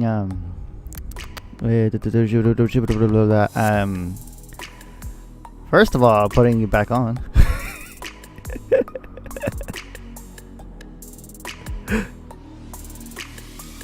There we go. Now EDM. Slow.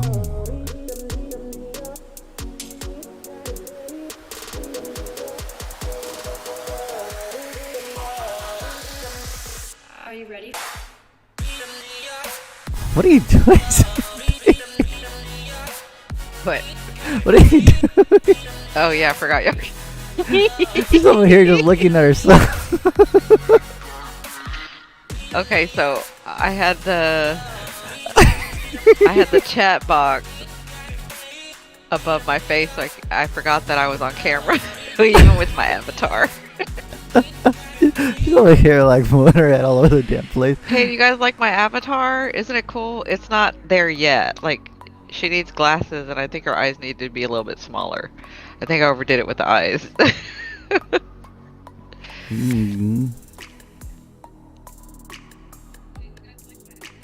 But it takes the pressure off of me.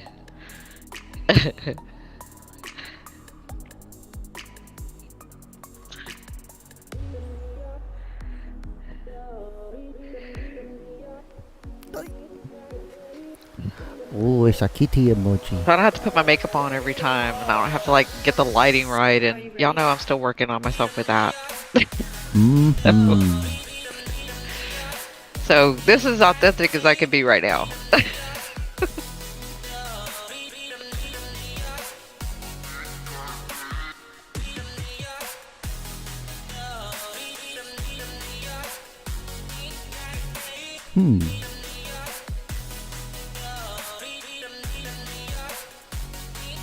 What's this one?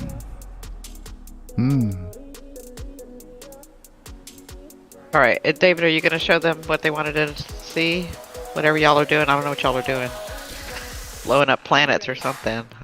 No, I don't know what you're talking about. I totally did not go against him. Oh, thank you. Um, Thank you, Amy.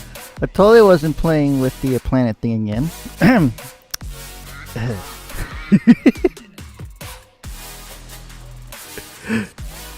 Why y'all got Telltale?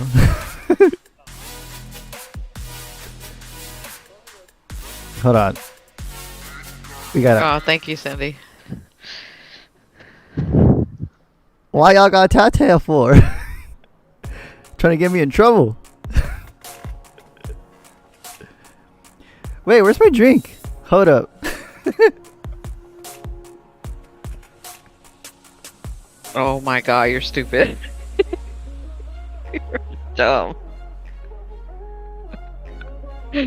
Oh, we're back to that.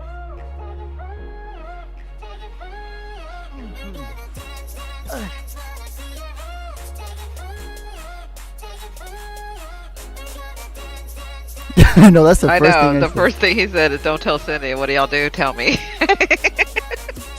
Evil children. Cindy said, "No, I was joking." Oh my god. Oy.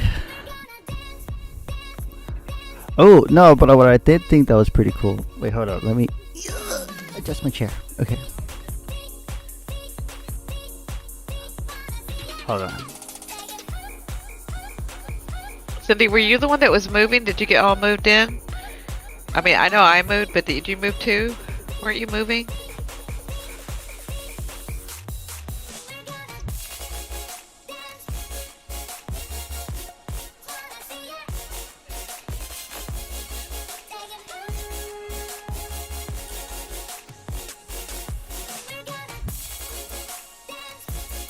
So how do you like your new space or your new place or your new wherever you're residing? How are you doing? Is everything okay? The group wants to know. We care about each other.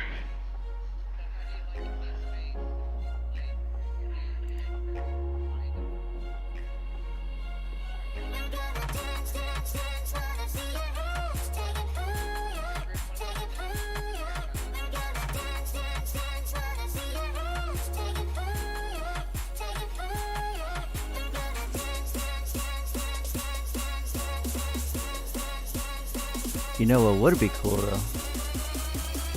As for me, I am so blessed. I'm so happy to be back in California. I love it here. I mean, this is just my home. So I feel like I'm getting more grounded. I feel better. I'm just kind of acclimating again. Gotcha. I got you, Cindy.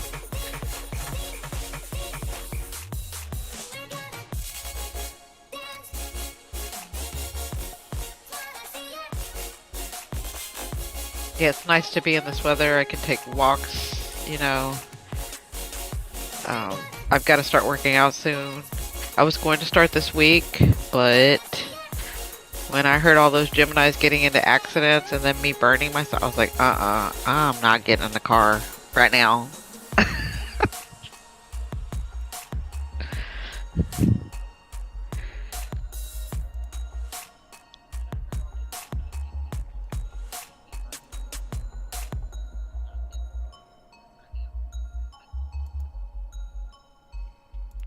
What's today's date? Thank you. Thank you, Amy. There's going to be such good things. I mean, there already is good things. I'm already, like, I don't know. I just feel really, really good here. I just feel really, really good here. I feel like this is where I should be right now, you know?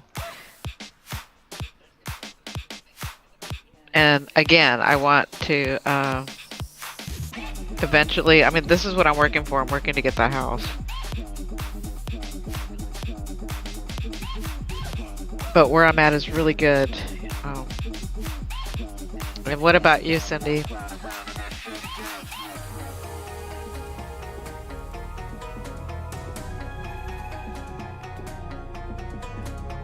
Look, everyone, it's today's chart, but in 3D.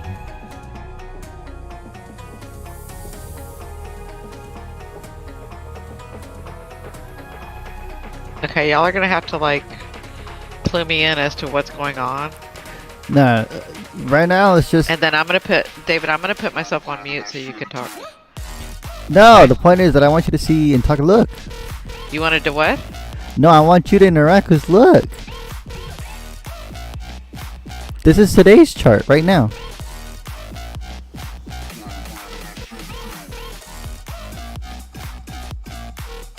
I don't know what to tell you.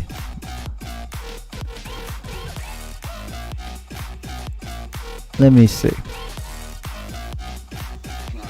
Oh, I was unmuted this whole time.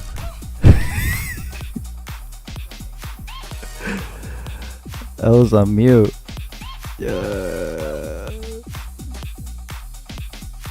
I don't know what to tell you.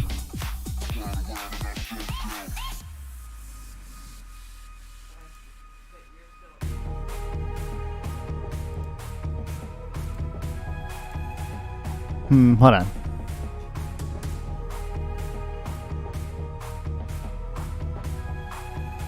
Hey, everybody, hold up. Mercury strikes again.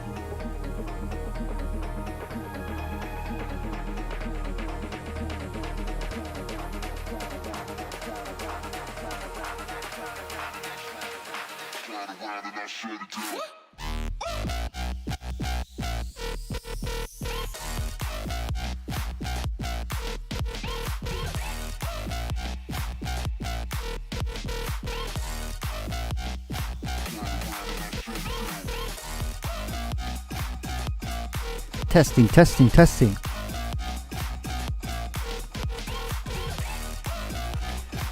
Testing. Testing, testing, testing. Now I said, look, you can interact because I want you to interact because look, there's a. This is today's chart. Oh, okay. Like right now, this very second. See? Oh, Okay. wait. AM. Hold on. PM. So if it's PM, that would be Amy, did you see what Amy said? 2100 She said, hours, "Today's right? Avatar giving Mercury side eye." Wait, hold on. What? Cindy's Avatar giving Mercury the side eye. It's because I looked the other way. Oh. Okay, now it's correct. Okay. I was like, look, this is Oh, today's this chart. is cool. This is today's chart? Yeah. Wait. Are you sure? Yes, but it's like, which vantage point do you want to technically be in? Gotcha. Well, You know what I mean? yeah. So technically, where's the Earth? I mean, where's the? Where's? I was gonna say it's right there. I mean, where's the vantage point? So the vantage point's here. What we really see is more like this way. But this is the Earth, so it's more like what you consider north. Gotcha. So what would you consider? Well, in the chart's like this, no? Yeah. Like that, or something like that. Keep going to the. I need Mars. Where's Jupiter? Over here. Right here. Oh, yeah. So Jupiter needs to be to the. Yeah, it is to the left. It is to the right of us. I see. Okay. Yeah, you're right. It's right. Something like that, no? Yeah, it's right. It's right. Cause I remember everything was like on this side. Yeah, but see, if we're the Earth right there, then Jupiter should be to the right of us, Yes. and then Venus should be to the left of us. So I guess this Mars is centered and- more. There you go. Yeah, like that. Okay. Oh look, That's Neptune's really cool. way the hell over there. Why didn't we do this chart instead? I don't know. Never asked. Why would I ask if I didn't even know this? I don't know. I don't remember. I was distracted. Also, you weren't supposed to know. I got tailed on.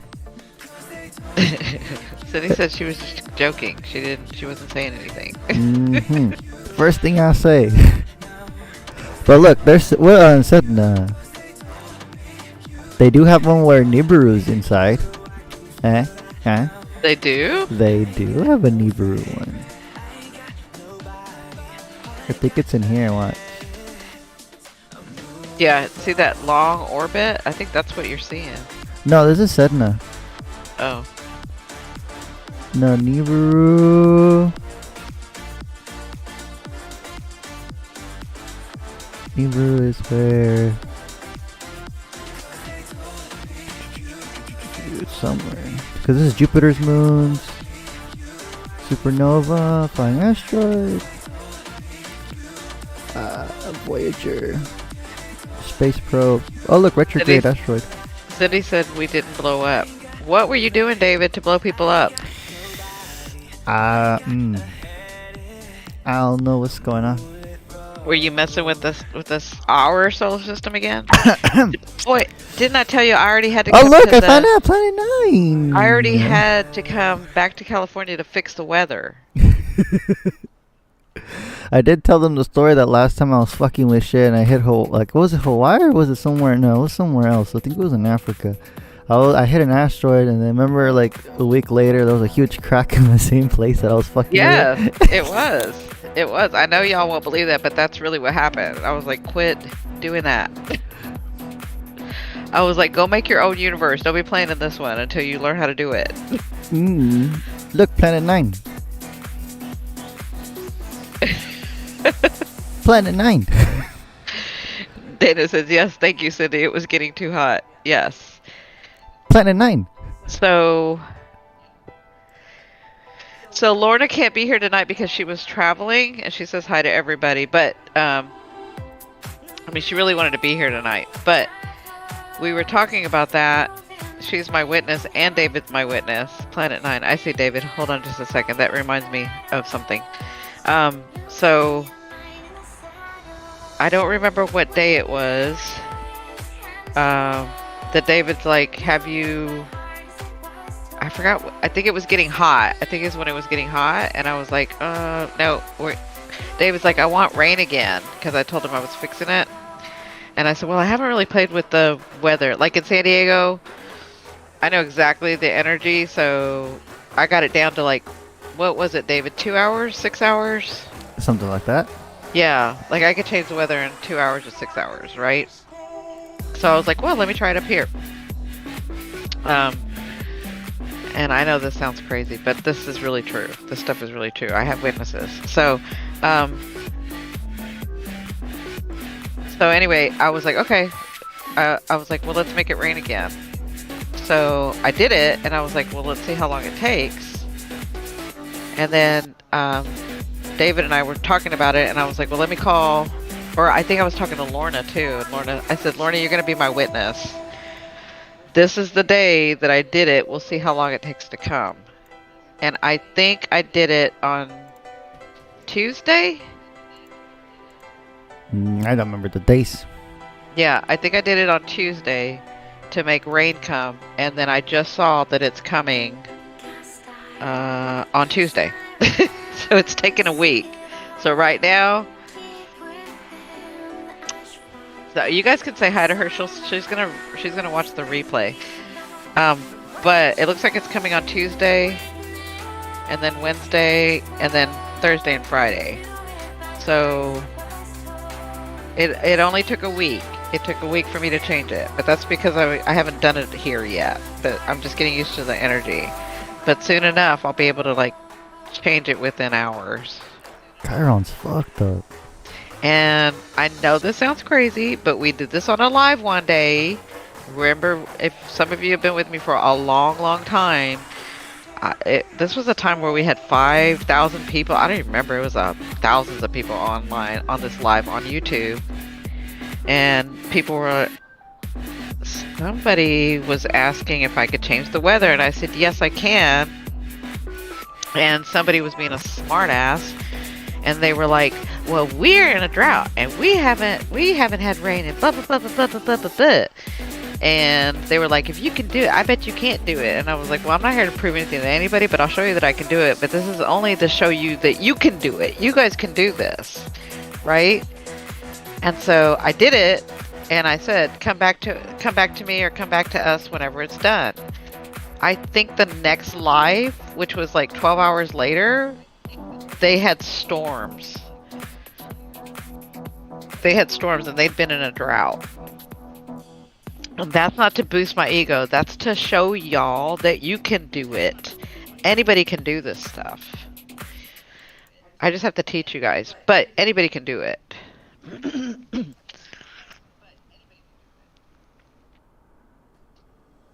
But yeah, he did come back. That person came back and they said it's storming, and then they sent pictures, and they couldn't believe that we'd made it rain. And I'm like, we can make it rain all the time. Like the Native Americans used to make it rain. Like we can change the weather. That's why I'm like, David, you can't be blowing up stuff in our realm. Like, go blow up stuff in other realms. Because you don't know what you're doing with. You don't know how to do it yet. Well, I mean, my focus wasn't actually messing with shit. I was just having fun. Fun. Which involves a lot of kabooms and kapows. Cindy, when my husband, and after his funeral services, I saw an animal bigger than a dog, and it appeared to be the color of fire. Wow. Where did you see it? Did you see it like at the services, or did you see it at home?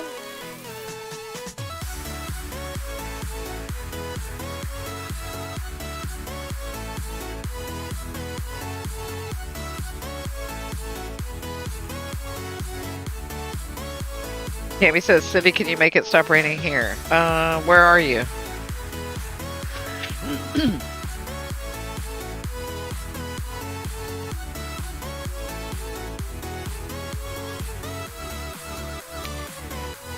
And Denise, can you give me a little bit more information? Like, what did you feel when you saw that dog? Oh no, you said it was bigger than a dog. Sorry, that creature, or that whatever it is that you saw. Can you explain a little bit more? David, I'm watching you as I'm talking to everybody. Don't be blowing stuff up. Eh? I don't know what you talks about.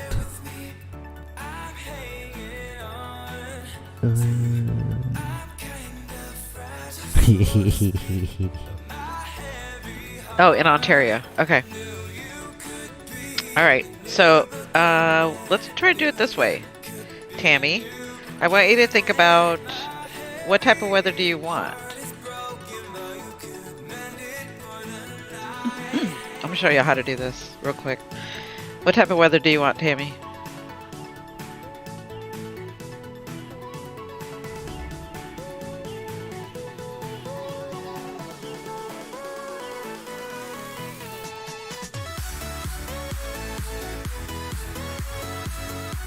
You want hot and humid? Okay. I want you to, like, you can either close your eyes or leave your eyes open. And I want everybody, can everybody help her? Because we're going to do this together. All of us are going to do this together. She wants hot and humid. She is in Ontario, Canada. Okay? You know where that area is at. You know what it feels like to be hot and humid.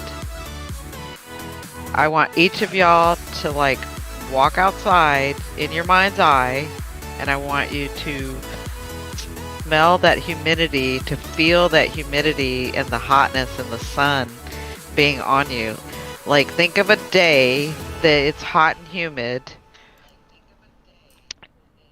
Not the place. I want you to think of a day where you walk outside and it's hot and humid, and maybe you have to, like, go to your car and it's really hot and you gotta open the car door and ugh.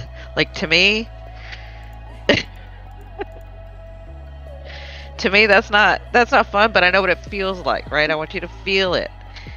And then I want you to, as you guys feel it and you sense it and you smell it, and, like, maybe you're a little sticky from it, and maybe it's, like, really hot, and maybe you're just, like, you got a frowny face, or you're squinting your eyes because of the sun. I want everybody to be feeling that and sensing that and smelling that. Like, what does it smell like when it's hot and humid? The air, the air smells different. So What does that look like? I don't want you to think of the area. I want you just to think of what it feels like right now, okay? I want you to feel the heat on you. I want you to feel the humidity where you're like, ugh. When it's wind, it's hot wind. Ugh. Like, to me, that's ugh. To somebody else, that may be, oh yeah, that's real. The sun feels so good. It's like hot on my skin. I love that feeling. Oh my gosh. The humidity just makes me feel so warm and I can wear shorts. I want all of y'all to be feeling that, right? Now, as you're feeling that, and sensing that, and smelling that, I want you to think of Ontario, Canada. I want you to think of how beautiful that is there. I want you to think of Tammy being there, like, oh my God, we actually did this. Oh my God, we actually made it hot. We actually made it humid. Okay? And then as soon as you can see her, and as soon as you can hear those words coming from her mouth, and as soon as you can see Ontario, Canada, I want you to think of something else. Let it go. Now look at the planets that David's doing and completely get your mind off of it.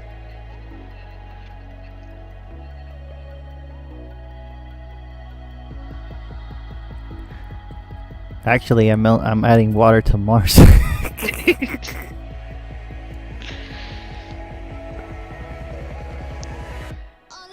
Now today is the 28th of April. I want you to put that in your calendar, Tammy, and see when it comes, and then let us know when it comes. You can email me, or if it comes by next Friday, it may come sooner because there's a lot of energy on it. Okay.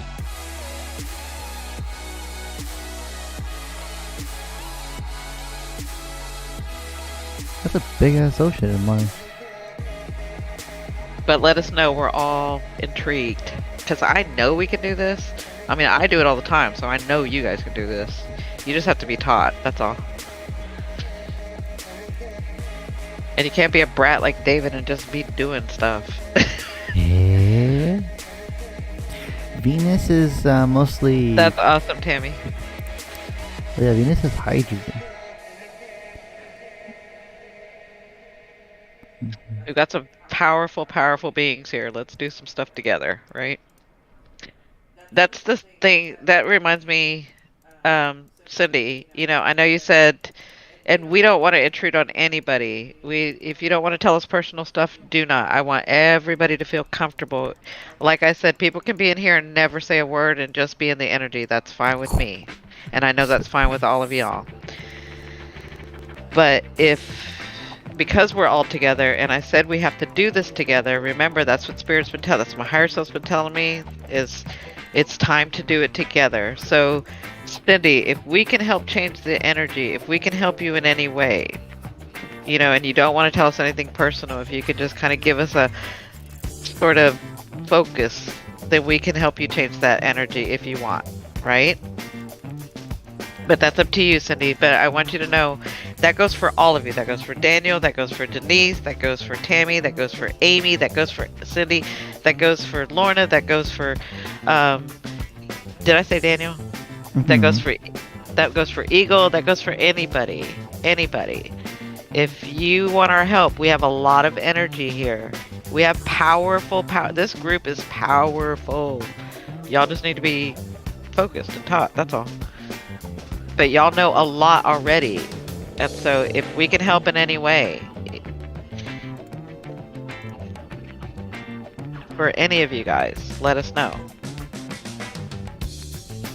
And we won't judge, and it doesn't matter whether you want to be forthcoming or not. There's ways to work around it. You know, if you want to be general, we can deal with general. If you want to be specific, we can deal with specific. That's up to you guys.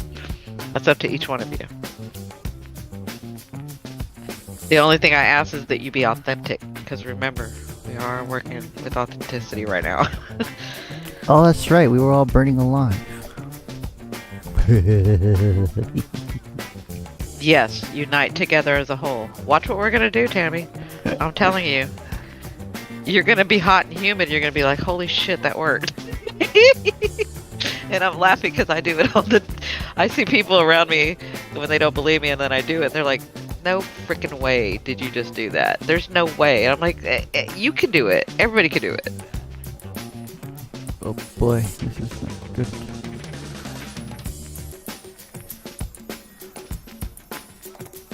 What did David last say?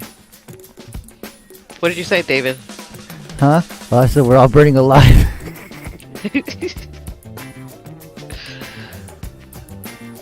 Uh-oh. Did somebody just go flying? No. Okay. I need to get everybody away from the team, son.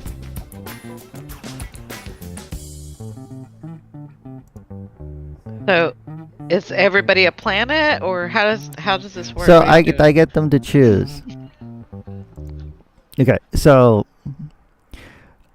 whenever anybody that was here, doing? I asked them. It's like, okay, do you want to be included in the thing? And they say yes. And I'm like, okay, do you want to be an asteroid, or do you want to be a moon, or do you want to be a planet? Oh, okay. But if you're an asteroid, you may or may not die fast. Oh, okay. Because you Gotcha. may burn up like now. Everybody's burning alive. Oh my gosh. Because I made the sun too white. So, Cindy said, "Is that mine doing that?" So, Cindy is CC. Okay, But she's where's cooling down. Oh, she's over there. Okay, I see her. She's over here, but she's cooling down. But right now, she's on fire. She's cooling. Oh, she needs to cool down because she's on fire. Okay. Right now, she's at 1,800 Celsius. Oh my goodness. But she hasn't blown up yet. No, because I moved her far away because I made the sun super white. Oh, gotcha. Thingy. Okay. But it's still not the same brightness that I want. And where's Tammy? Tammy is TNT TNT. Where is she? right there. Oh, okay. They would And look how cool is she before they doing? were burning alive. Is she blowing up too? Everybody in the inner All of y'all were burning up? Oh, this is what y'all were talking about. Okay. no, they're talking about something else. I think they're too close to, I think the sun's too bright. Even I'm burning alive. Look at my planet, isn't it nice? Yeah. Even though I'm burning alive too. You're in here too. I put you the farthest away because your ass likes to be by yourself. That's right. Oh, look at me. Yeah. Oh, I like that color. Yeah. That's awesome. I just gotta make everybody stop burning. And there's Amy Lou. She's Where's burning Amy? alive too. Oh my goodness. She's hanging in there though. She's at 1,600 Celsius. And where's Daniel? He wasn't here. Okay, then we need to make him a planet. Yes, let me just lower the temperature a little bit. And is Denise still here? Does she want to be a planet or an asteroid Or a moon. or a moon? Daniel, do you want to be a planet, asteroid, or moon? Okay, I think that should stop people from burning. Yeah, the temperature's going down again. Cool. No, it was like 2 weeks. It was the week before. It's like 2 weeks ago. Yes, last week we weren't able to come on. Oh no, I did come on for a little bit, didn't I? Or did I not? I don't No. remember. No, we weren't on for 2 weeks, so it was like Okay. the third week before, I guess. Alright, let me And Daniel wants to be a planet. Okay. Let me just cool everybody off. And who else is in here that wants to participate? Again, you don't have to if you don't want to, but I don't want to miss anybody. Let me just lower the temperatures for everybody so everyone's back. Oh, to- Denise never answered me about the animal that was bigger than a dog. Do you see my Gemini, Aquarius, Sagittarius mind just like goes off to something else? And I'm a medium, so I'm like, shiny thing, shiny thing. Okay, let's see. Someone was the wormhole. Denise, I'm waiting to hear.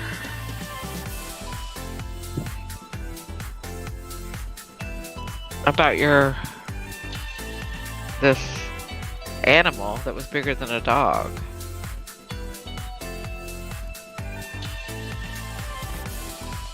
And it appeared to be the color of fire. Wow. Interesting. Okay, I think everyone's no longer burning. I have some questions for you, Denise. Like, I'm getting very like Okay. do you have ancestry and Wait, what did Daniel say he wanted to be? He wanted to be a planet? Okay.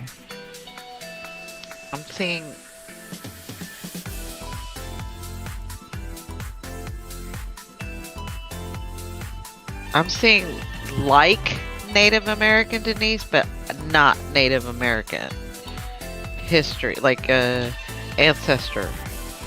But it's not Native American, but it's like Native American, a little bit of their belief system. Do you want it to Is be what I'm Daniel or a different nickname?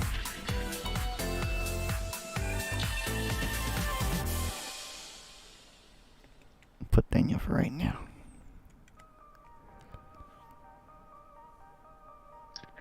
Well, I think he likes to be called Danny. Danny? Okay.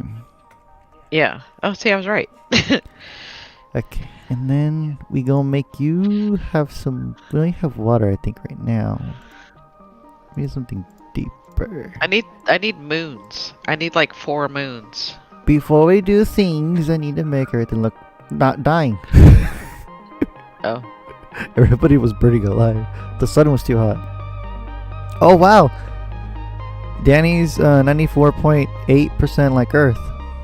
Wow. Life likelihood is 14.3. He's in that Goldilocks zone.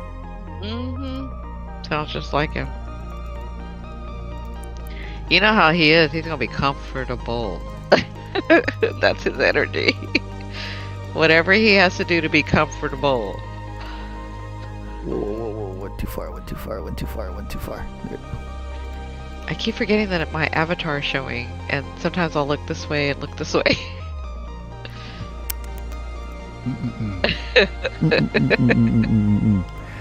Let me see. Atmospheric mass. We'll do a little more atmosphere. Oh, look.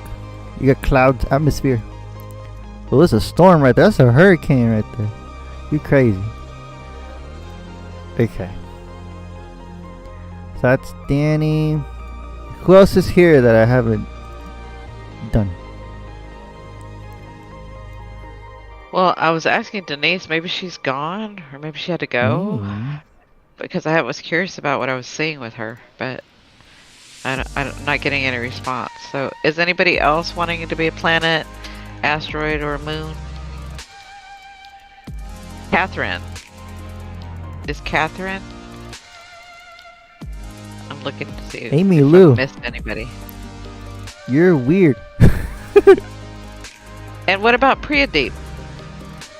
Hmm? Priyadeep comes on and she says 2 things and then they're gone. Okay, Catherine. Catherine, what do you want your name to be? Just Catherine, or you have like something specific in mind?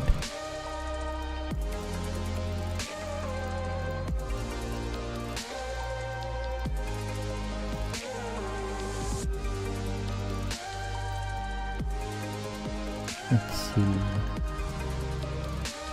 Aren't we missing like Alejandra? We're missing some people. Why can't I give you an atmosphere?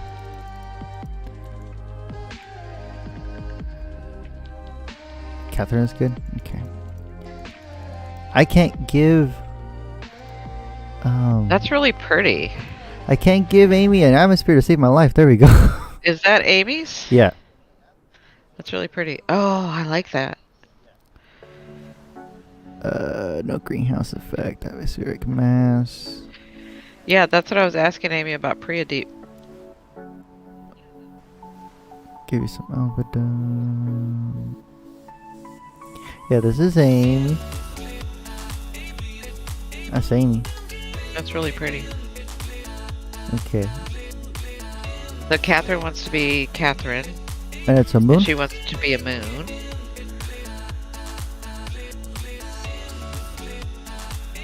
I don't think anyone's picked moon. You get to orbit. Ta.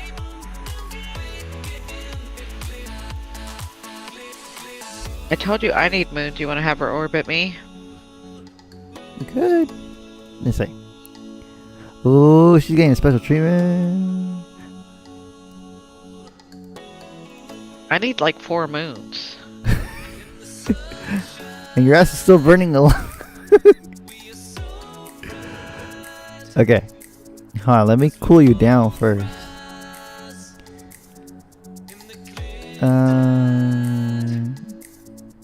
There you go. Okay. So we're gonna put a random moon. Oh wow, you're a tiny planet. Or are you a dwarf planet? Catherine, she said, "Yay! I took lemon balm the night you guys were doing this, so I was sound asleep." That's awesome that you're taking lemon balm. David, you should talk to them about what you're taking and how nicely you're doing. I took one day of, what was it? It wasn't one day; it was a couple days. No, not the lavender. I mean, the lavender mix. But I'm taking lavender. That's calming my ass down. Feels good. I was pissy and I got calm. Yeah. Okay. And then we introduced. Oh, I need to make you bigger. It's making you a binary of Cindy Lou. Oh yeah, you're not even an Earth size. Or at least. There you go. Oh, she's melting quick. Your atmosphere just went to... Yours is weird. It's like layered.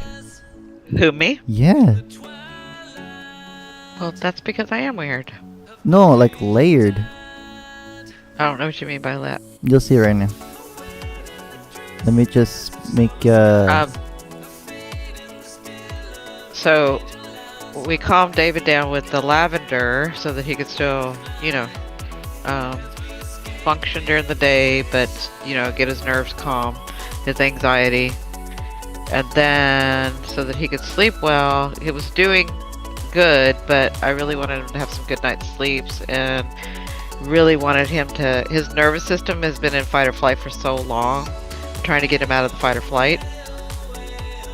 So he decided. I gotta make sure and say this correctly. To add valerian root, and now he is just Catherine. So, Cindy, I make tinctures, and balms and salves and all kinds of stuff. That stuff I'm gonna be giving everybody an opportunity to learn, but we're not gonna do it on this platform. And we're not talking about that stuff tonight, but I am going to be introducing a lot more stuff. It just won't be on this platform because we have to watch everything that we say. We can't listen to the music we want, blah, blah, blah, blah, blah. You know how this all goes. So David and I are working on still this platform. It'll go through this platform, but I don't know if you heard me talk about that, Cindy, but I make tinctures, and it's the way that I do it because so I go by Dr. Emoto's philosophy, or not just his philosophy, I'm sorry, but his actual research. So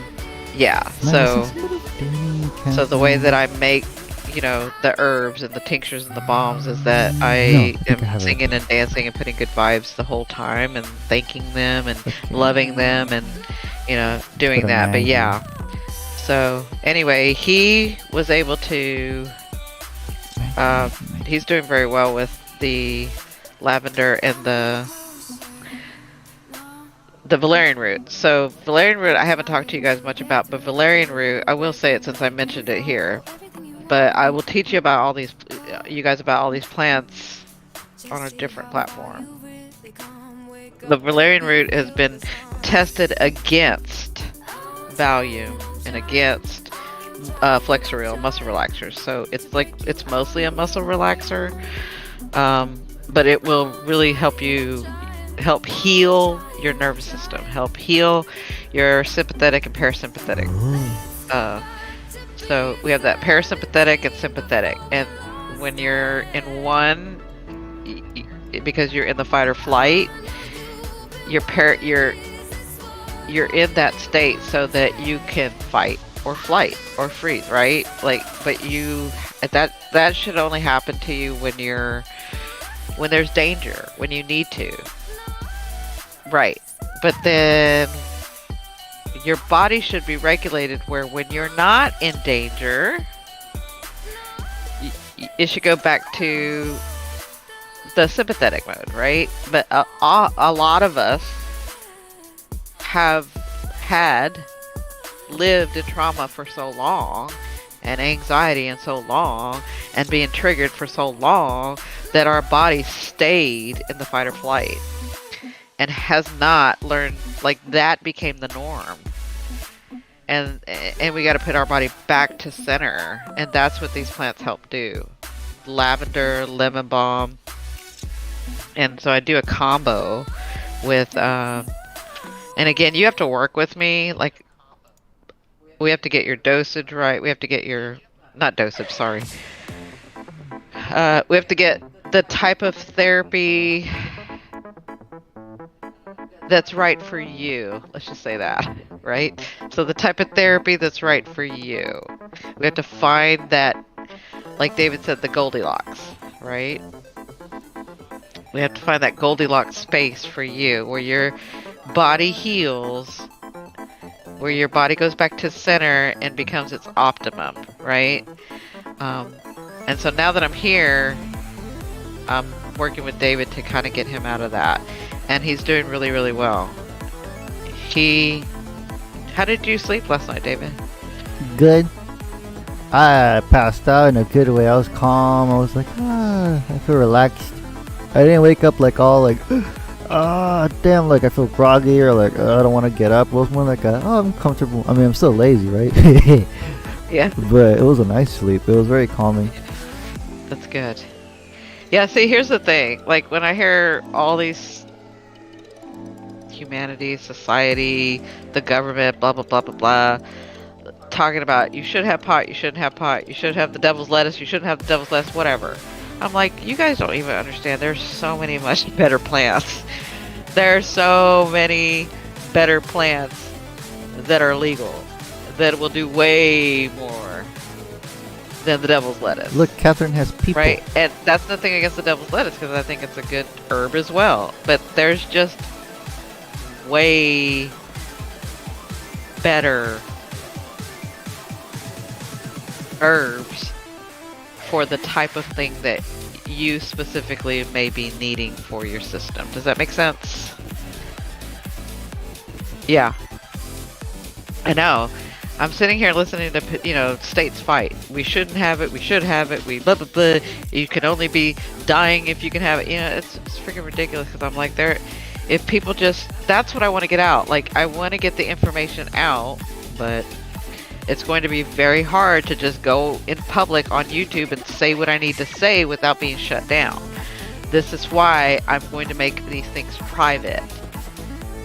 That's the thing that David and I are working on. I'm making a lot of these things in privacy for our group. So you will have to join a membership, but that is up to you.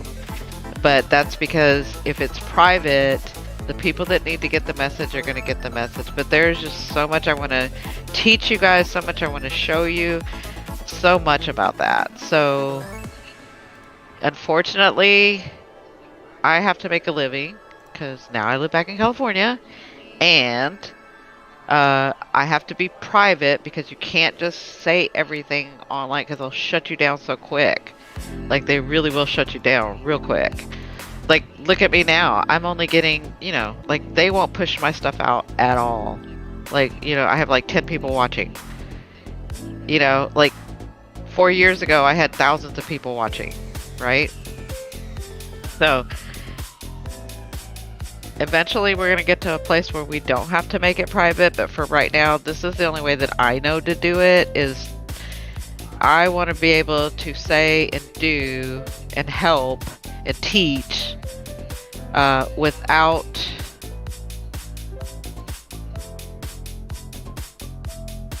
bigger organizations or elitist or any of that being in the way.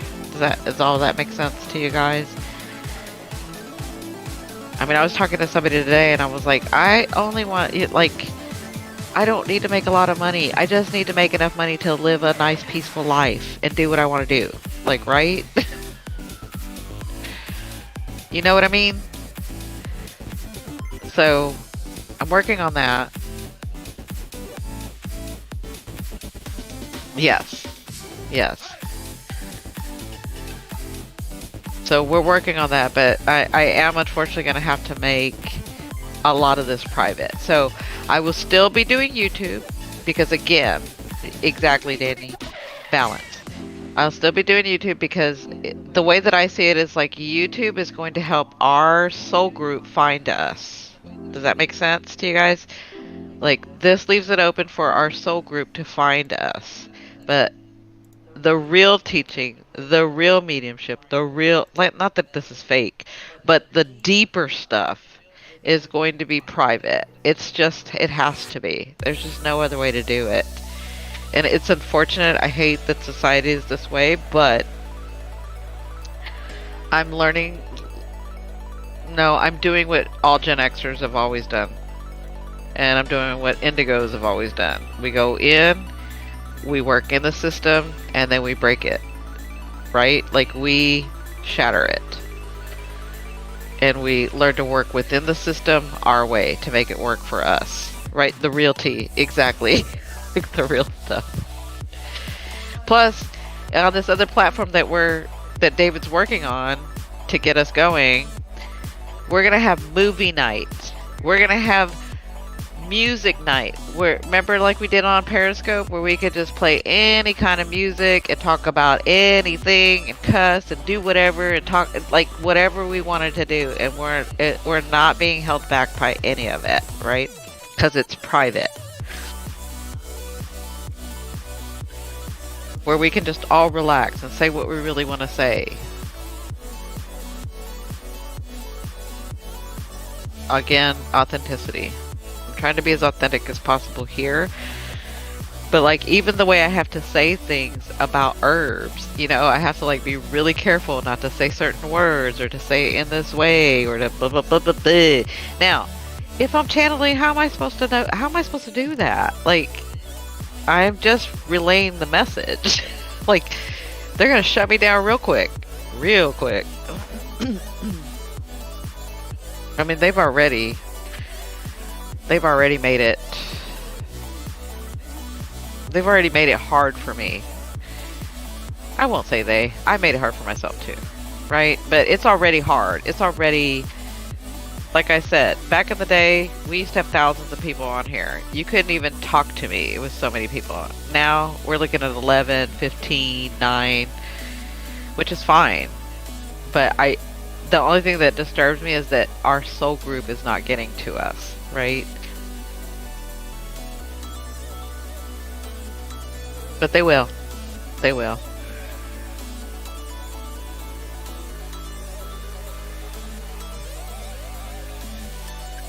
Priya, David was asking, did you want to be added to the solar system? And if you do, just let him know if you want to be a planet, a moon, or an asteroid. And then what do you want your name to be? Mm-hmm. And he'll add you to the solar system. Mm-hmm. Ooh, everybody, we added alien species living on your planets.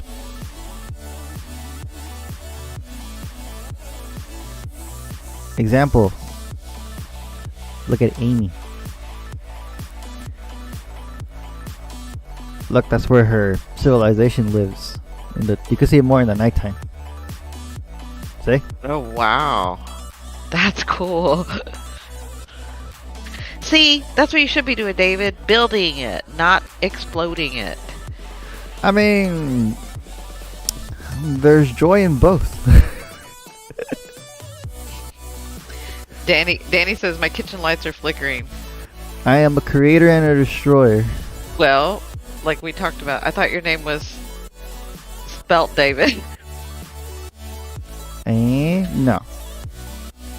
Davik. So, Danny, you know that Davik. being in this energy, which is not just mine, but all of our energy, you know, energies are going to come closer to you. You know that your energy is amplified. So is it you doing it? Or is it One of your passed on family members. That's funny. They won't tell me. They want you to answer that.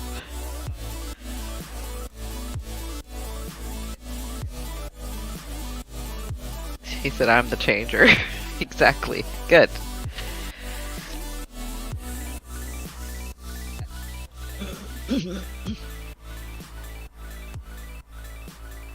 Ooh, Cindy Lou.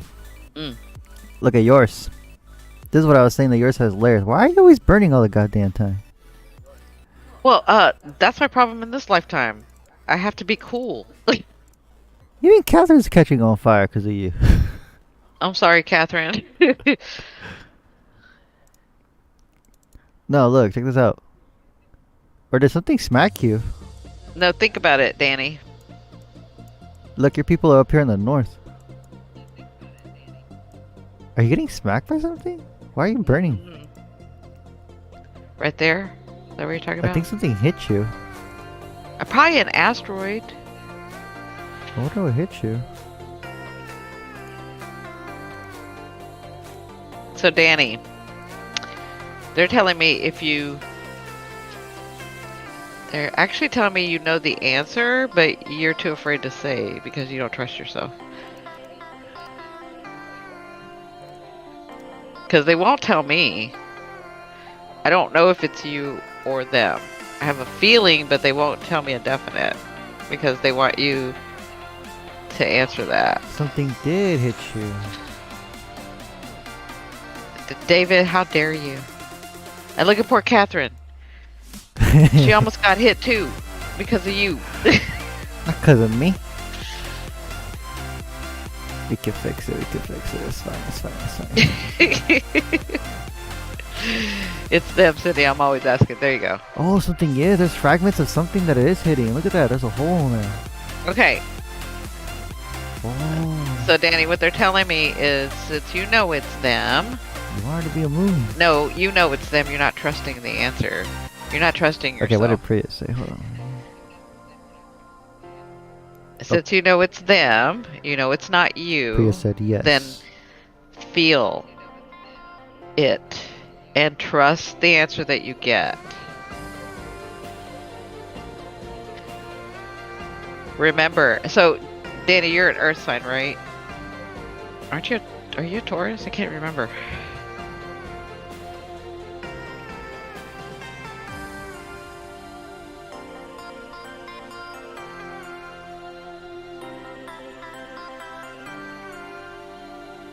Oh, she says I'm in Australia.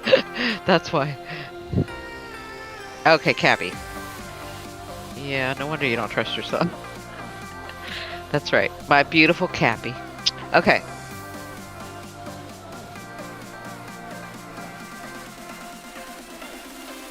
So, as a Cappy, you have to feel it, right? And you have to trust what you're seeing. You have to trust, you have to trust what you're feeling. Now, this is the thing.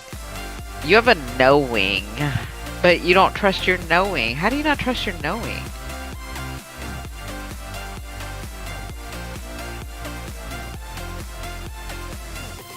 It's because you're a Cappy, you want to see a solid, like, yes or no. Like, you want something, well, it's like a Cappy. Like, you want to know absolutely that it is. You want the absolute evidence. And they would give you that, except for that you want to learn how to trust first. Yeah, you want the concrete. Right?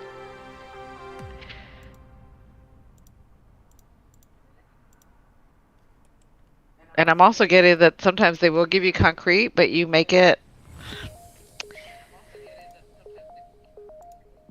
Like, they'll give you concrete evidence, but you'll be like, oh, no, that's not it. It's almost like, here's the thing, this is what I'm seeing. When you're like, God, give me a sign, give me a sign, give me a sign about whether I should stay with this person or whether I should leave this person, right? And God gives you a sign by showing you that the person was out on a date with somebody else, and you're like, yeah, but not that sign, give me another sign. Give me another sign to make it for real. But for real this time, give me a sign. Like, for real this time. Damn. Does that make sense? Like, that's what you're doing.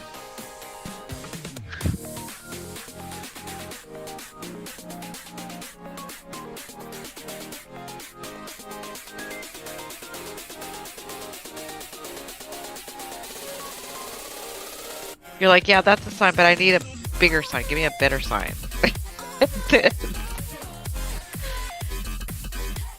And then they show you them on a date kissing, and you're like, yeah, but I need a bigger sign. Like, maybe that was an accident. I don't really know what was happening. Maybe he accidentally stumbled onto him.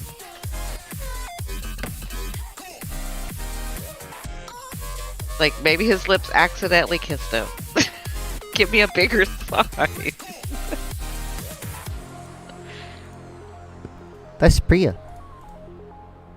Oh, that's pretty, Priya. She got more people to look. Wow. Gotta make it bigger. So, Daniel, Ah, too much water. you're like, Daniel says, wow, it sounds about me. Yeah, well, I'm telling you what they're telling me. That's what they're telling me. I'm learning how to balance the benefit of doubt.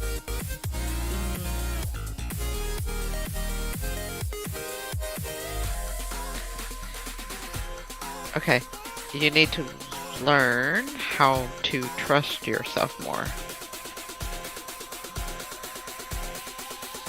Because here's the thing. It doesn't matter how much evidence or how concrete this is the whole point. It doesn't matter how concrete or how much evidence you're given, you're always going to make an excuse as to why it isn't enough. So until you come to terms with that, until you trust yourself, that's not going to change.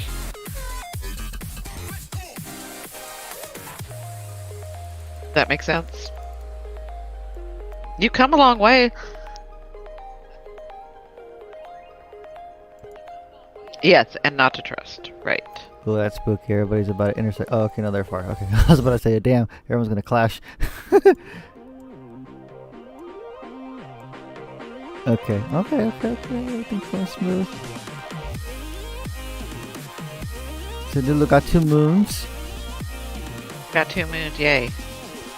Oh gosh, Cindy, this is where that story of mirror and window is getting me all. Oh. You wanna explain, or you wanna keep that to yourself?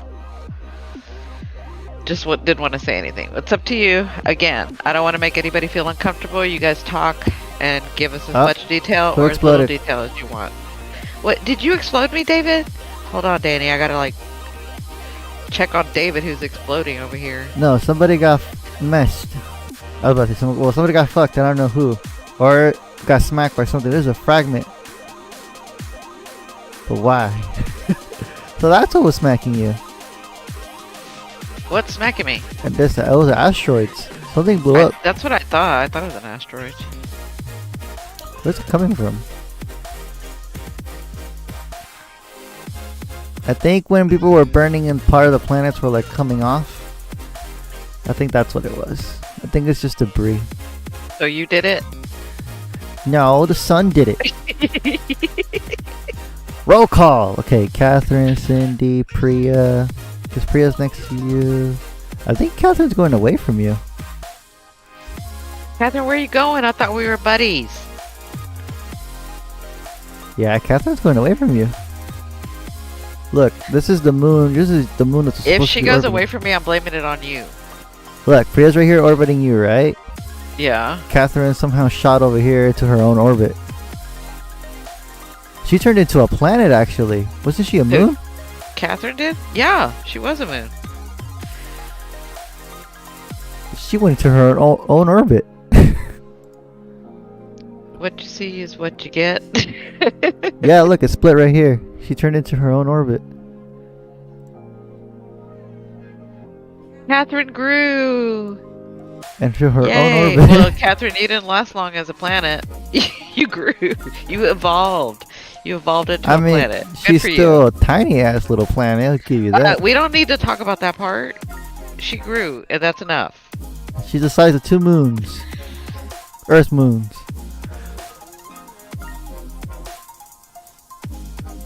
I'm surprised Tat's still alive.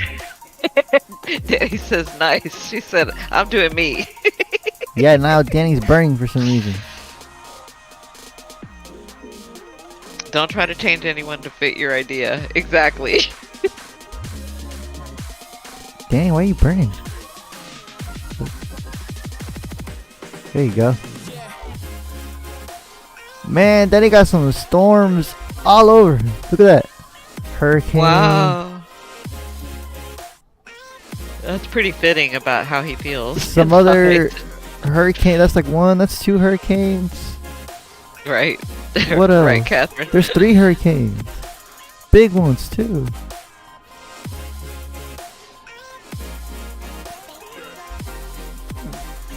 Tat just decided to lose, I think, her freaking atmosphere. Where is Tat? Tat didn't join us tonight. Mm-mm. Amy Lou's burning alive too now. Baby Lou. I mean, that's between you and Amy. She's gonna get you. I got you, Amy. I got you. You're too close to the damn sun. That's Aqua against Aqua. I never want to see that happen. She's too close to the damn Amy sun. says I'm burnt. Danny says I love clouds too. Let's lower your Water, leverage. water. I'm gonna raise Did he say you. water, water? Put some water on her. There you go. This will stop you from burning. Well, you have no atmosphere anymore. That's a part of it. There you go. Look, you're alive with people again. Danny says no. Amy toasty, not burnt. Oh boy. I need to save this. I'm intrigued. This opportunity was at the top of my home list. I am subscribed, but my notifications were crossed. I've been listening for... Oh, Lashika, thank you. Everybody say hello. Hello. Still want to know who blew up. Maggie, Cat, Tat, Tammy. Sorry, I'll continue. Go ahead. Danny, Jinx. Please continue. Me, Catherine, Priya, Cindy Lou. See, I think I have everybody. I think everyone's still alive. Okay. Well, Lashika, you probably found your soul family. It's not probably, you did. If you've been watching and listening and you're intrigued, you found us. So stay, and everybody here is very supportive.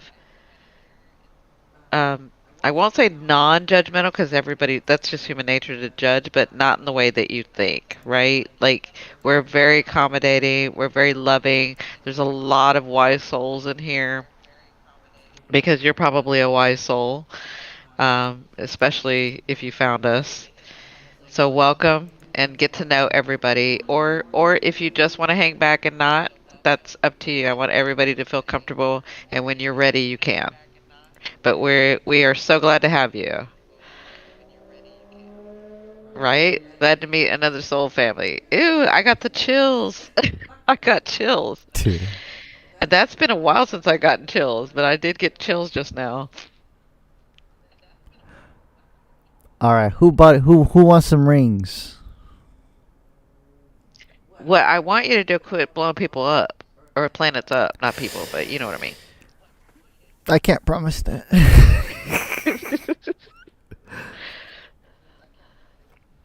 Like, the only one you have with storms and clouds is Danny. And I want to be storms I and didn't clouds. choose that. I want 4 moons so that I can have my indigo planet. I need 4 moons. Listen. Listen, I did not choose to make it that way. That's just the way it came out when I made it. Look at that. Like you're layered. You have like this ice cap. You have your Earth around, like your land around your ice cap, polar and south for some weird reason. You literally have like nothing in the middle. Amy says also, if you haven't already watched a few of the previous lives, there are some really cool meditation and interactive discussions. That's true.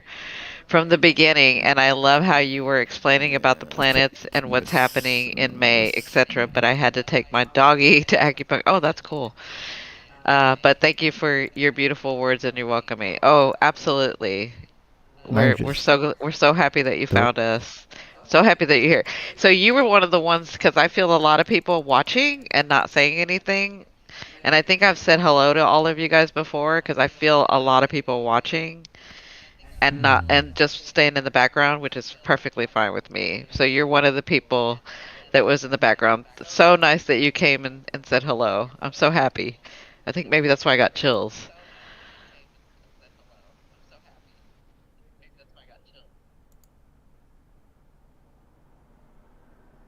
Right? Love acupuncture. I love that you take your dog to acupuncture. That's awesome. I worked with this really good acupuncturist. He used to be the acupuncturist for the uh, San Diego Chargers, which aren't the Chargers anymore. They're not the San Diego Chargers anymore, but he used to be. I used to work with him, so I used to get acupuncture from him all the time, and he moved away. I think I told you guys about the story about that. I lost my acupuncturist because he knew I was a medium, and he was single, and he was the only one I let him work on me because I worked in integrated medicine at this time, and so I had, we had, 5 or 6 acupuncturists. But I only let him work on me because he was more my style, which was he was very direct. He was a Sag, by the way. He was very direct, and he'd get the shit done quick. And I had back in the day, I used to have a lot of migraines, right? And so he would put. He knew I was like really I was high stressed because I was an executive, right? So I was high stressed. So he would like put a he'd do 2 needles. He'd put a needle in my thumb and I couldn't move at all. And then he put a needle in my head. So he'd be like, "You're gonna sit there until I get back." And wherever he put it, I could not move anything in my body. Nothing. It wouldn't move. It just wouldn't move. And that's so that he would calm my ass down and then get the migraine out, right? Anyway, because he would do that with me, then he would ask me questions, mediumship questions. And so he was single and he was like, he was testing me, I think. I think he was testing me. This has happened so long ago. But he was like, okay. He's like, I want a wife. And I was like, oh, you're going to meet your wife this year. And by next year, you'll be moving back to Ohio. And he looked at me and he was like, "No way," because he was single and he lived in Pacific Beach, which I don't know if you guys know about San Diego, but that's like the party area, Pacific Beach. And I was like, "Mark my words, you're gonna get married." I said, "You're gonna find the love of your life, and you're going to get married, but you're gonna move in a year back to Ohio." And sure enough, 6 months later, he found her. Sure enough, by the end of the year, he was out of here. And then he said, he was like, "I proposed to her. I'm getting married. I cannot freaking believe you said that." And I was like, "I don't understand why you don't believe it, but you work on I mean, you're an acupuncturist and you know about energy and you know about this stuff. So why wouldn't I know if they told me?" But anyway, I told him I'm sad because you're leaving and now I don't have an acupuncturist, and I love you. What am I going to do about my migraines? He said, "You need to calm your ass down. Is what you need to do about your migraines."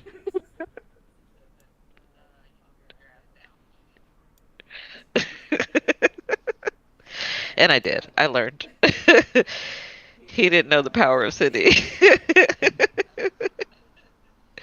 Exactly. But it's funny. That's the thing with me is I can't just allow Like the other ones just weren't my style. Just weren't my style. I trusted him completely. I would have, because you guys know I work out. Well, I haven't worked out in a couple of years, but I used to work out every day, 4 hours a day, right? Y'all remember that? Every day for years and years and years and years. And I don't like running, but when I would run, I would get shin splints, or my thigh would get a. I had a torn muscle at one point, and he would just be like, "Bam, bam," and just what was supposed to be like a 6 week recovery would be like 3 days with his acupuncture. He was so good. He was so good. But that's why he was the acupuncturist for the Chargers, because he knew his shit, and he taught acupuncture at the school that they have in San Diego. I forgot. At my sister's house, as we prepared to go home, I was not afraid. My concern was my puppy. The creature just disappeared. So, yeah, Denise, thank you for answering that. And again, I'm feeling like it was real, but it had to do, and again, these aren't the right words because this is not what I'm going to say it is. I feel like a totem. I feel like your spirit animal. I feel like your aspect of your soul, but it would come to you in a way that was like Native American, but not Native American. Like a tribe of some sort. That's what I'm getting. But you really saw it like in the physical, is what I'm seeing. Yes. Yeah. Yeah, that's a good way to put it, Amy. Amy says, does it feel like an interdimension ancestry? Yes. It's like, but it was physical. It was real. It was physical. But it had to do with,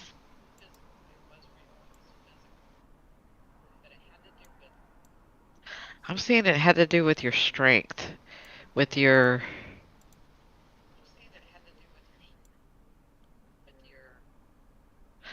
so what I'm getting is that it came at a time when you were really, when you thought you were really weak and could not go one step further. And it was there to remind you that you're stronger than you know. Does that make sense, Denise?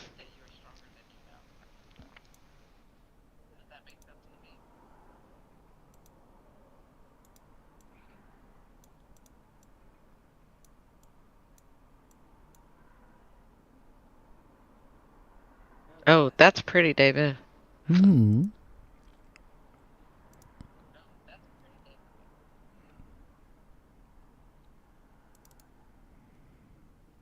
Oh, that's not what I connected. That's what I selected. Okay. And now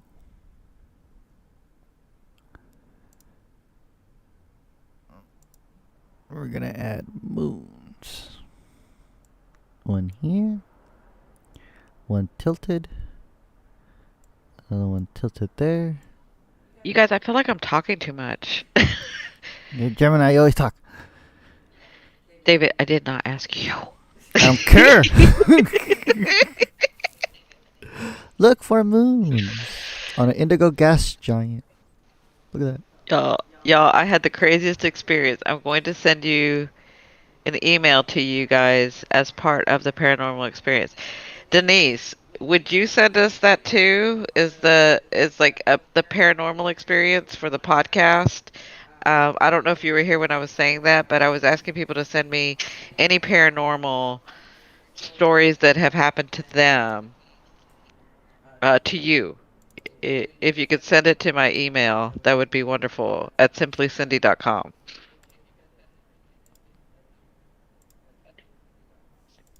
Cindy took the words right out of my mouth, word for word, Cindy. That was so cool. Not enough, I'd say. This was in 2005 and still can see it clearly in my head. Wow, Amy. I can't wait. I want to tell the stories. I can't wait till you guys send in your stories. What's a water thing?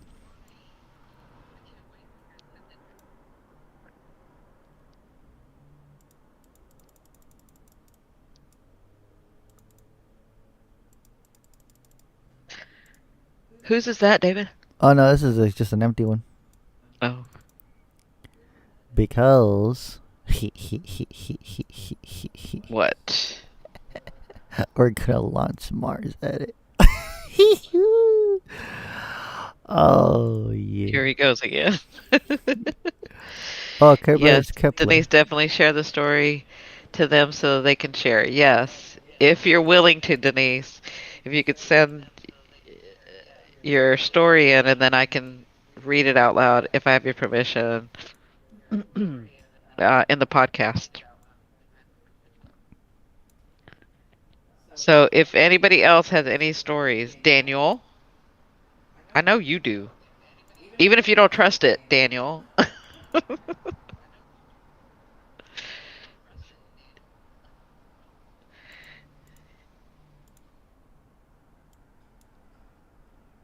Huh? Did it start Back orbiting? to the dragon. It started orbiting. No. It's not what I I wanted have to a few at my old house, which I believe was a karma house number according to numerology. Yeah. do. Yeah, I remember it. That's where you did when we were on Periscope and you did the like FaceTime or something that we saw because I could feel it. I remember that. Ooh hoo hoo. Kablushi. Yeah, Hawkeye, we definitely need to hear all the spooks.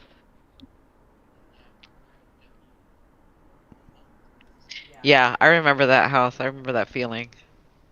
Everything's just making Yeah, me- tell us. So send me some stories so I can share with everyone. Thank you. I would have said hi earlier, but was in transit. I was curious about having three praying mantis visit me, like two thrown at me from above and one on my kitchen window, brown, green, brown.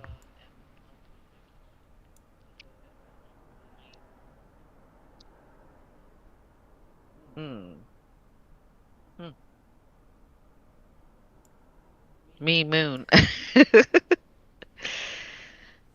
Saturday, following Saturday, then a Tuesday. I've looked at YouTube spiritual meaning, and I am impressed. What's your take, Cindy? This was last 3 weeks.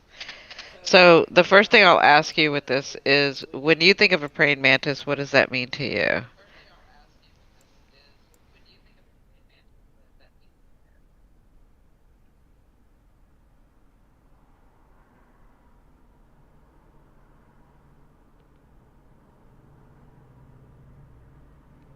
Oh wow, look how it's just hugging it.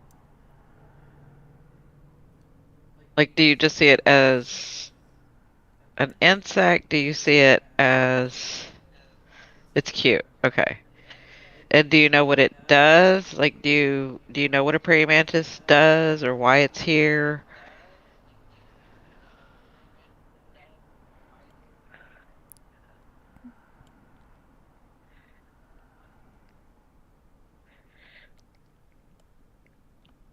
Whoa. It, so here's the thing. I'm getting that there's a connection between you and a loved one on the other side. And they're almost a Whoa. jokester. No, I don't want you to go off info. I want you to feel. Hold on a second. Mm,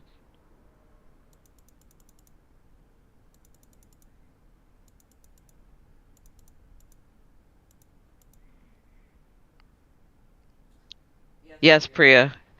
It is Mercury. It's been messing with me all night. Still listen to my intuition. No, so what I'm seeing is um, there is somebody trying to give you a message, somebody from the other side, but it's almost like like they're a jokester and you weren't. They're trying to get your attention, which is why they had to do it 3 times because it's almost like what you were doing, what Danny's doing, right? Like give me, give me a sign and then you get a sign and that's not enough, so they give you another sign. But this one is a jokester.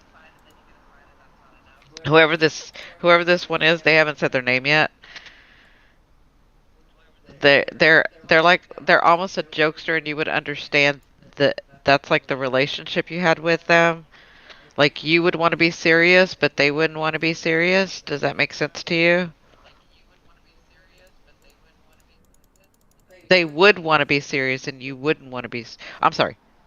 Let me say that again. You would want to be serious at some point, and then they wouldn't want to be serious. It's almost like you would be saying, can you just be serious for a minute?" Like,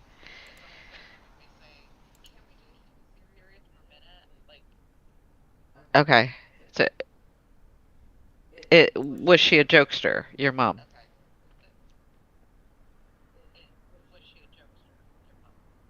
Because again, they haven't shown themselves to me. I'm just getting their sense and I'm kind of hearing what they're saying, but they haven't revealed themselves. Ooh, look. Like they have, I feel like they're a jokester. I feel like they would be holding the information to try to make me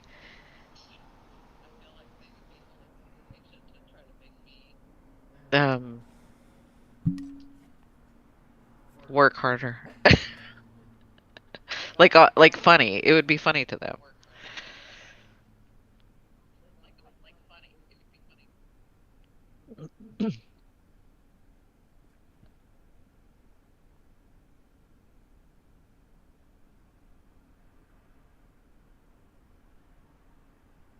Everybody knows to be on live chat and not top chat. So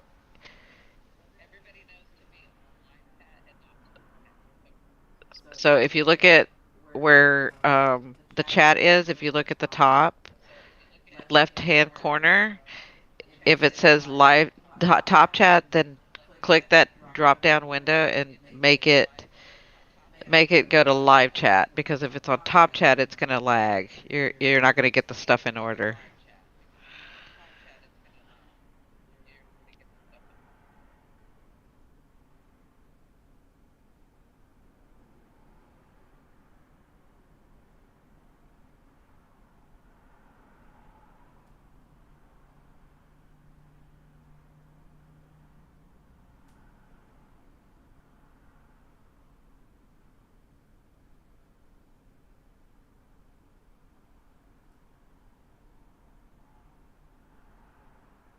I had Mantis visit me about 2 months after my mom passed away 15 months ago. Yes. Okay, perfect. No, I think the audio, the video is not in like in the live thing. Yeah. I think it's backtrack. Okay. Lashika, she said, so that's funny because she held her finger to her nose and pointed at you almost to say, "You got it." And she does this little dance as she's saying it. Like she points her finger and she puts her other finger on her nose and she's like, "You got it." Like that.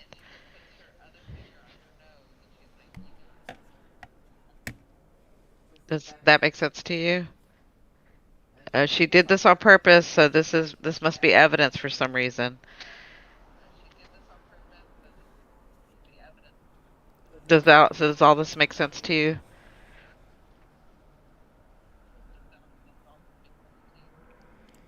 Oh, Denise wants to be a moon. My light just flickered when you said that, Cindy. Do you need more proof, Danny? Oh. That's what your guides are saying. That's what your higher self is saying. Ask him if he needs more proof. I'm just bugging you, And Amy. they're laughing.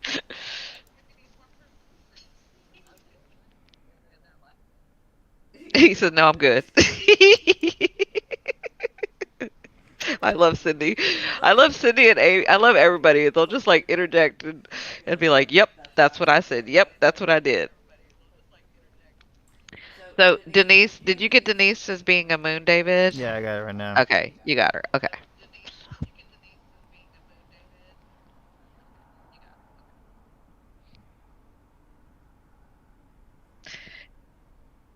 And see, y'all understand this is why I made myself the way I made myself, right? Like Gemini, Aquarius, and Sagittarius, because I can have 20 different conversations at one time.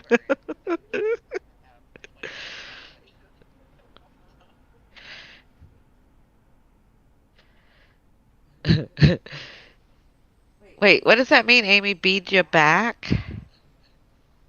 David, what is that? I don't know. Or bugged you back? Oh, budget back. Yeah, probably did. Okay. I got it. See, I'm not too old. I was distracted right now. Yeah, I got it, Amy. I did it on my own.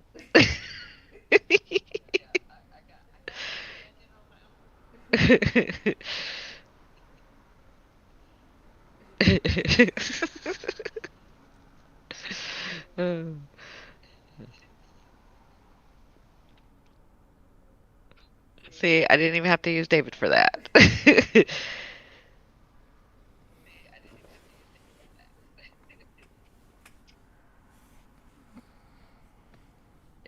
Okay, Denise wants to be a moon. So, Lashika, you tell me if all that makes sense. Oh, Priya got really huge. That's what's going on.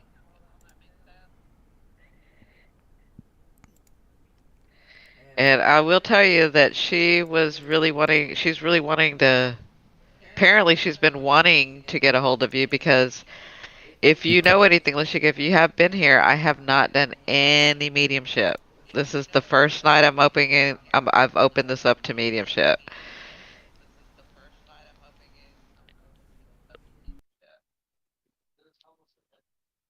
Yeah.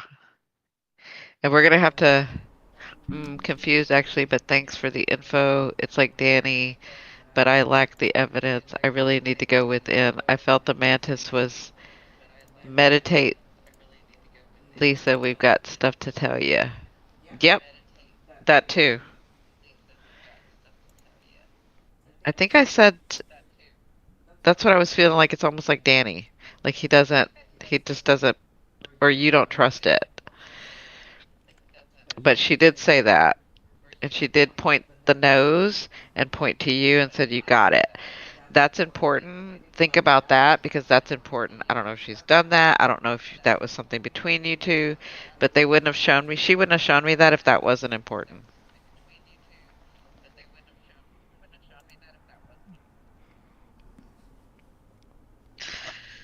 So, listen, guys, it's getting really late, and I'm in a place where I can't,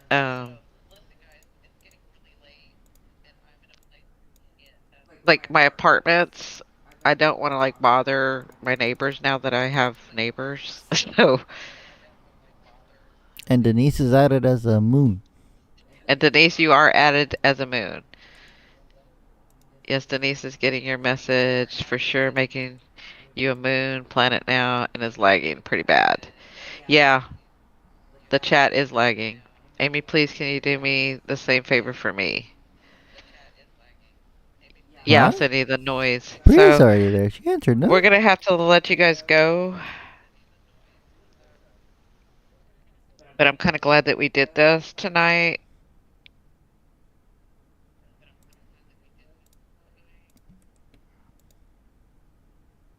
And Lashika, over the many, many years that I have done this, I will say this. I don't know what to call There's it, but Denise. sometimes I will be talking to somebody in front of me and the spirit will be giving me the message and the person will deny it because they don't remember it because we're in a different energy. Like I could say, "Oh, your name is Lashika," and the person in front of me would be you and you'd be Lashika, but you would be like, "No, that's not my name." And I would be like, "Yeah, that's your name." And you'd be like, "No, that's not my name." Like I've seen that happen a lot of times where usually you will know the answer, but because you're in this resonance, you'll forget or you'll stumble or like you'll usually know something and then all of a sudden you won't know it. I don't know if that makes any sense. But later when you get out of this energy and you get grounded, you'll be like, "Oh my God, it was this. Oh, she meant that. Oh, it was this." So just think about that. Okay. So Lashika says, "Amazing, but we'll need to think. I'm in Australia, but we'll join your private group. Absolutely. We'd love to have you." Yes, Priya, he's got you. Amy Wallace, I appreciate it. Hi, Lashika. I'm in Australia too. Oh, how wonderful. Priya and Lashika. That's awesome. You guys need to connect. Amy, thank you so much. I love you, love you, love you. I love you, love you, love you. Love you too. Bye, guys. Bye, Danny. Bye, Lashika. Bye, Amy. Thanks, you guys, for joining us tonight. Bye, Denise. Bye, Priya. Bye, Catherine. I'm trying to remember everybody. Bye. I said bye, Danny. Bye, Catherine Bye, and Lorna. You'll see everybody. this later, so I'll talk to you later. I got cool Bye, surprises for all y'all Tammy. later. Yeah. Next time we'll talk about the cool surprises. Love you, love you, love you. Bye bye. Bye.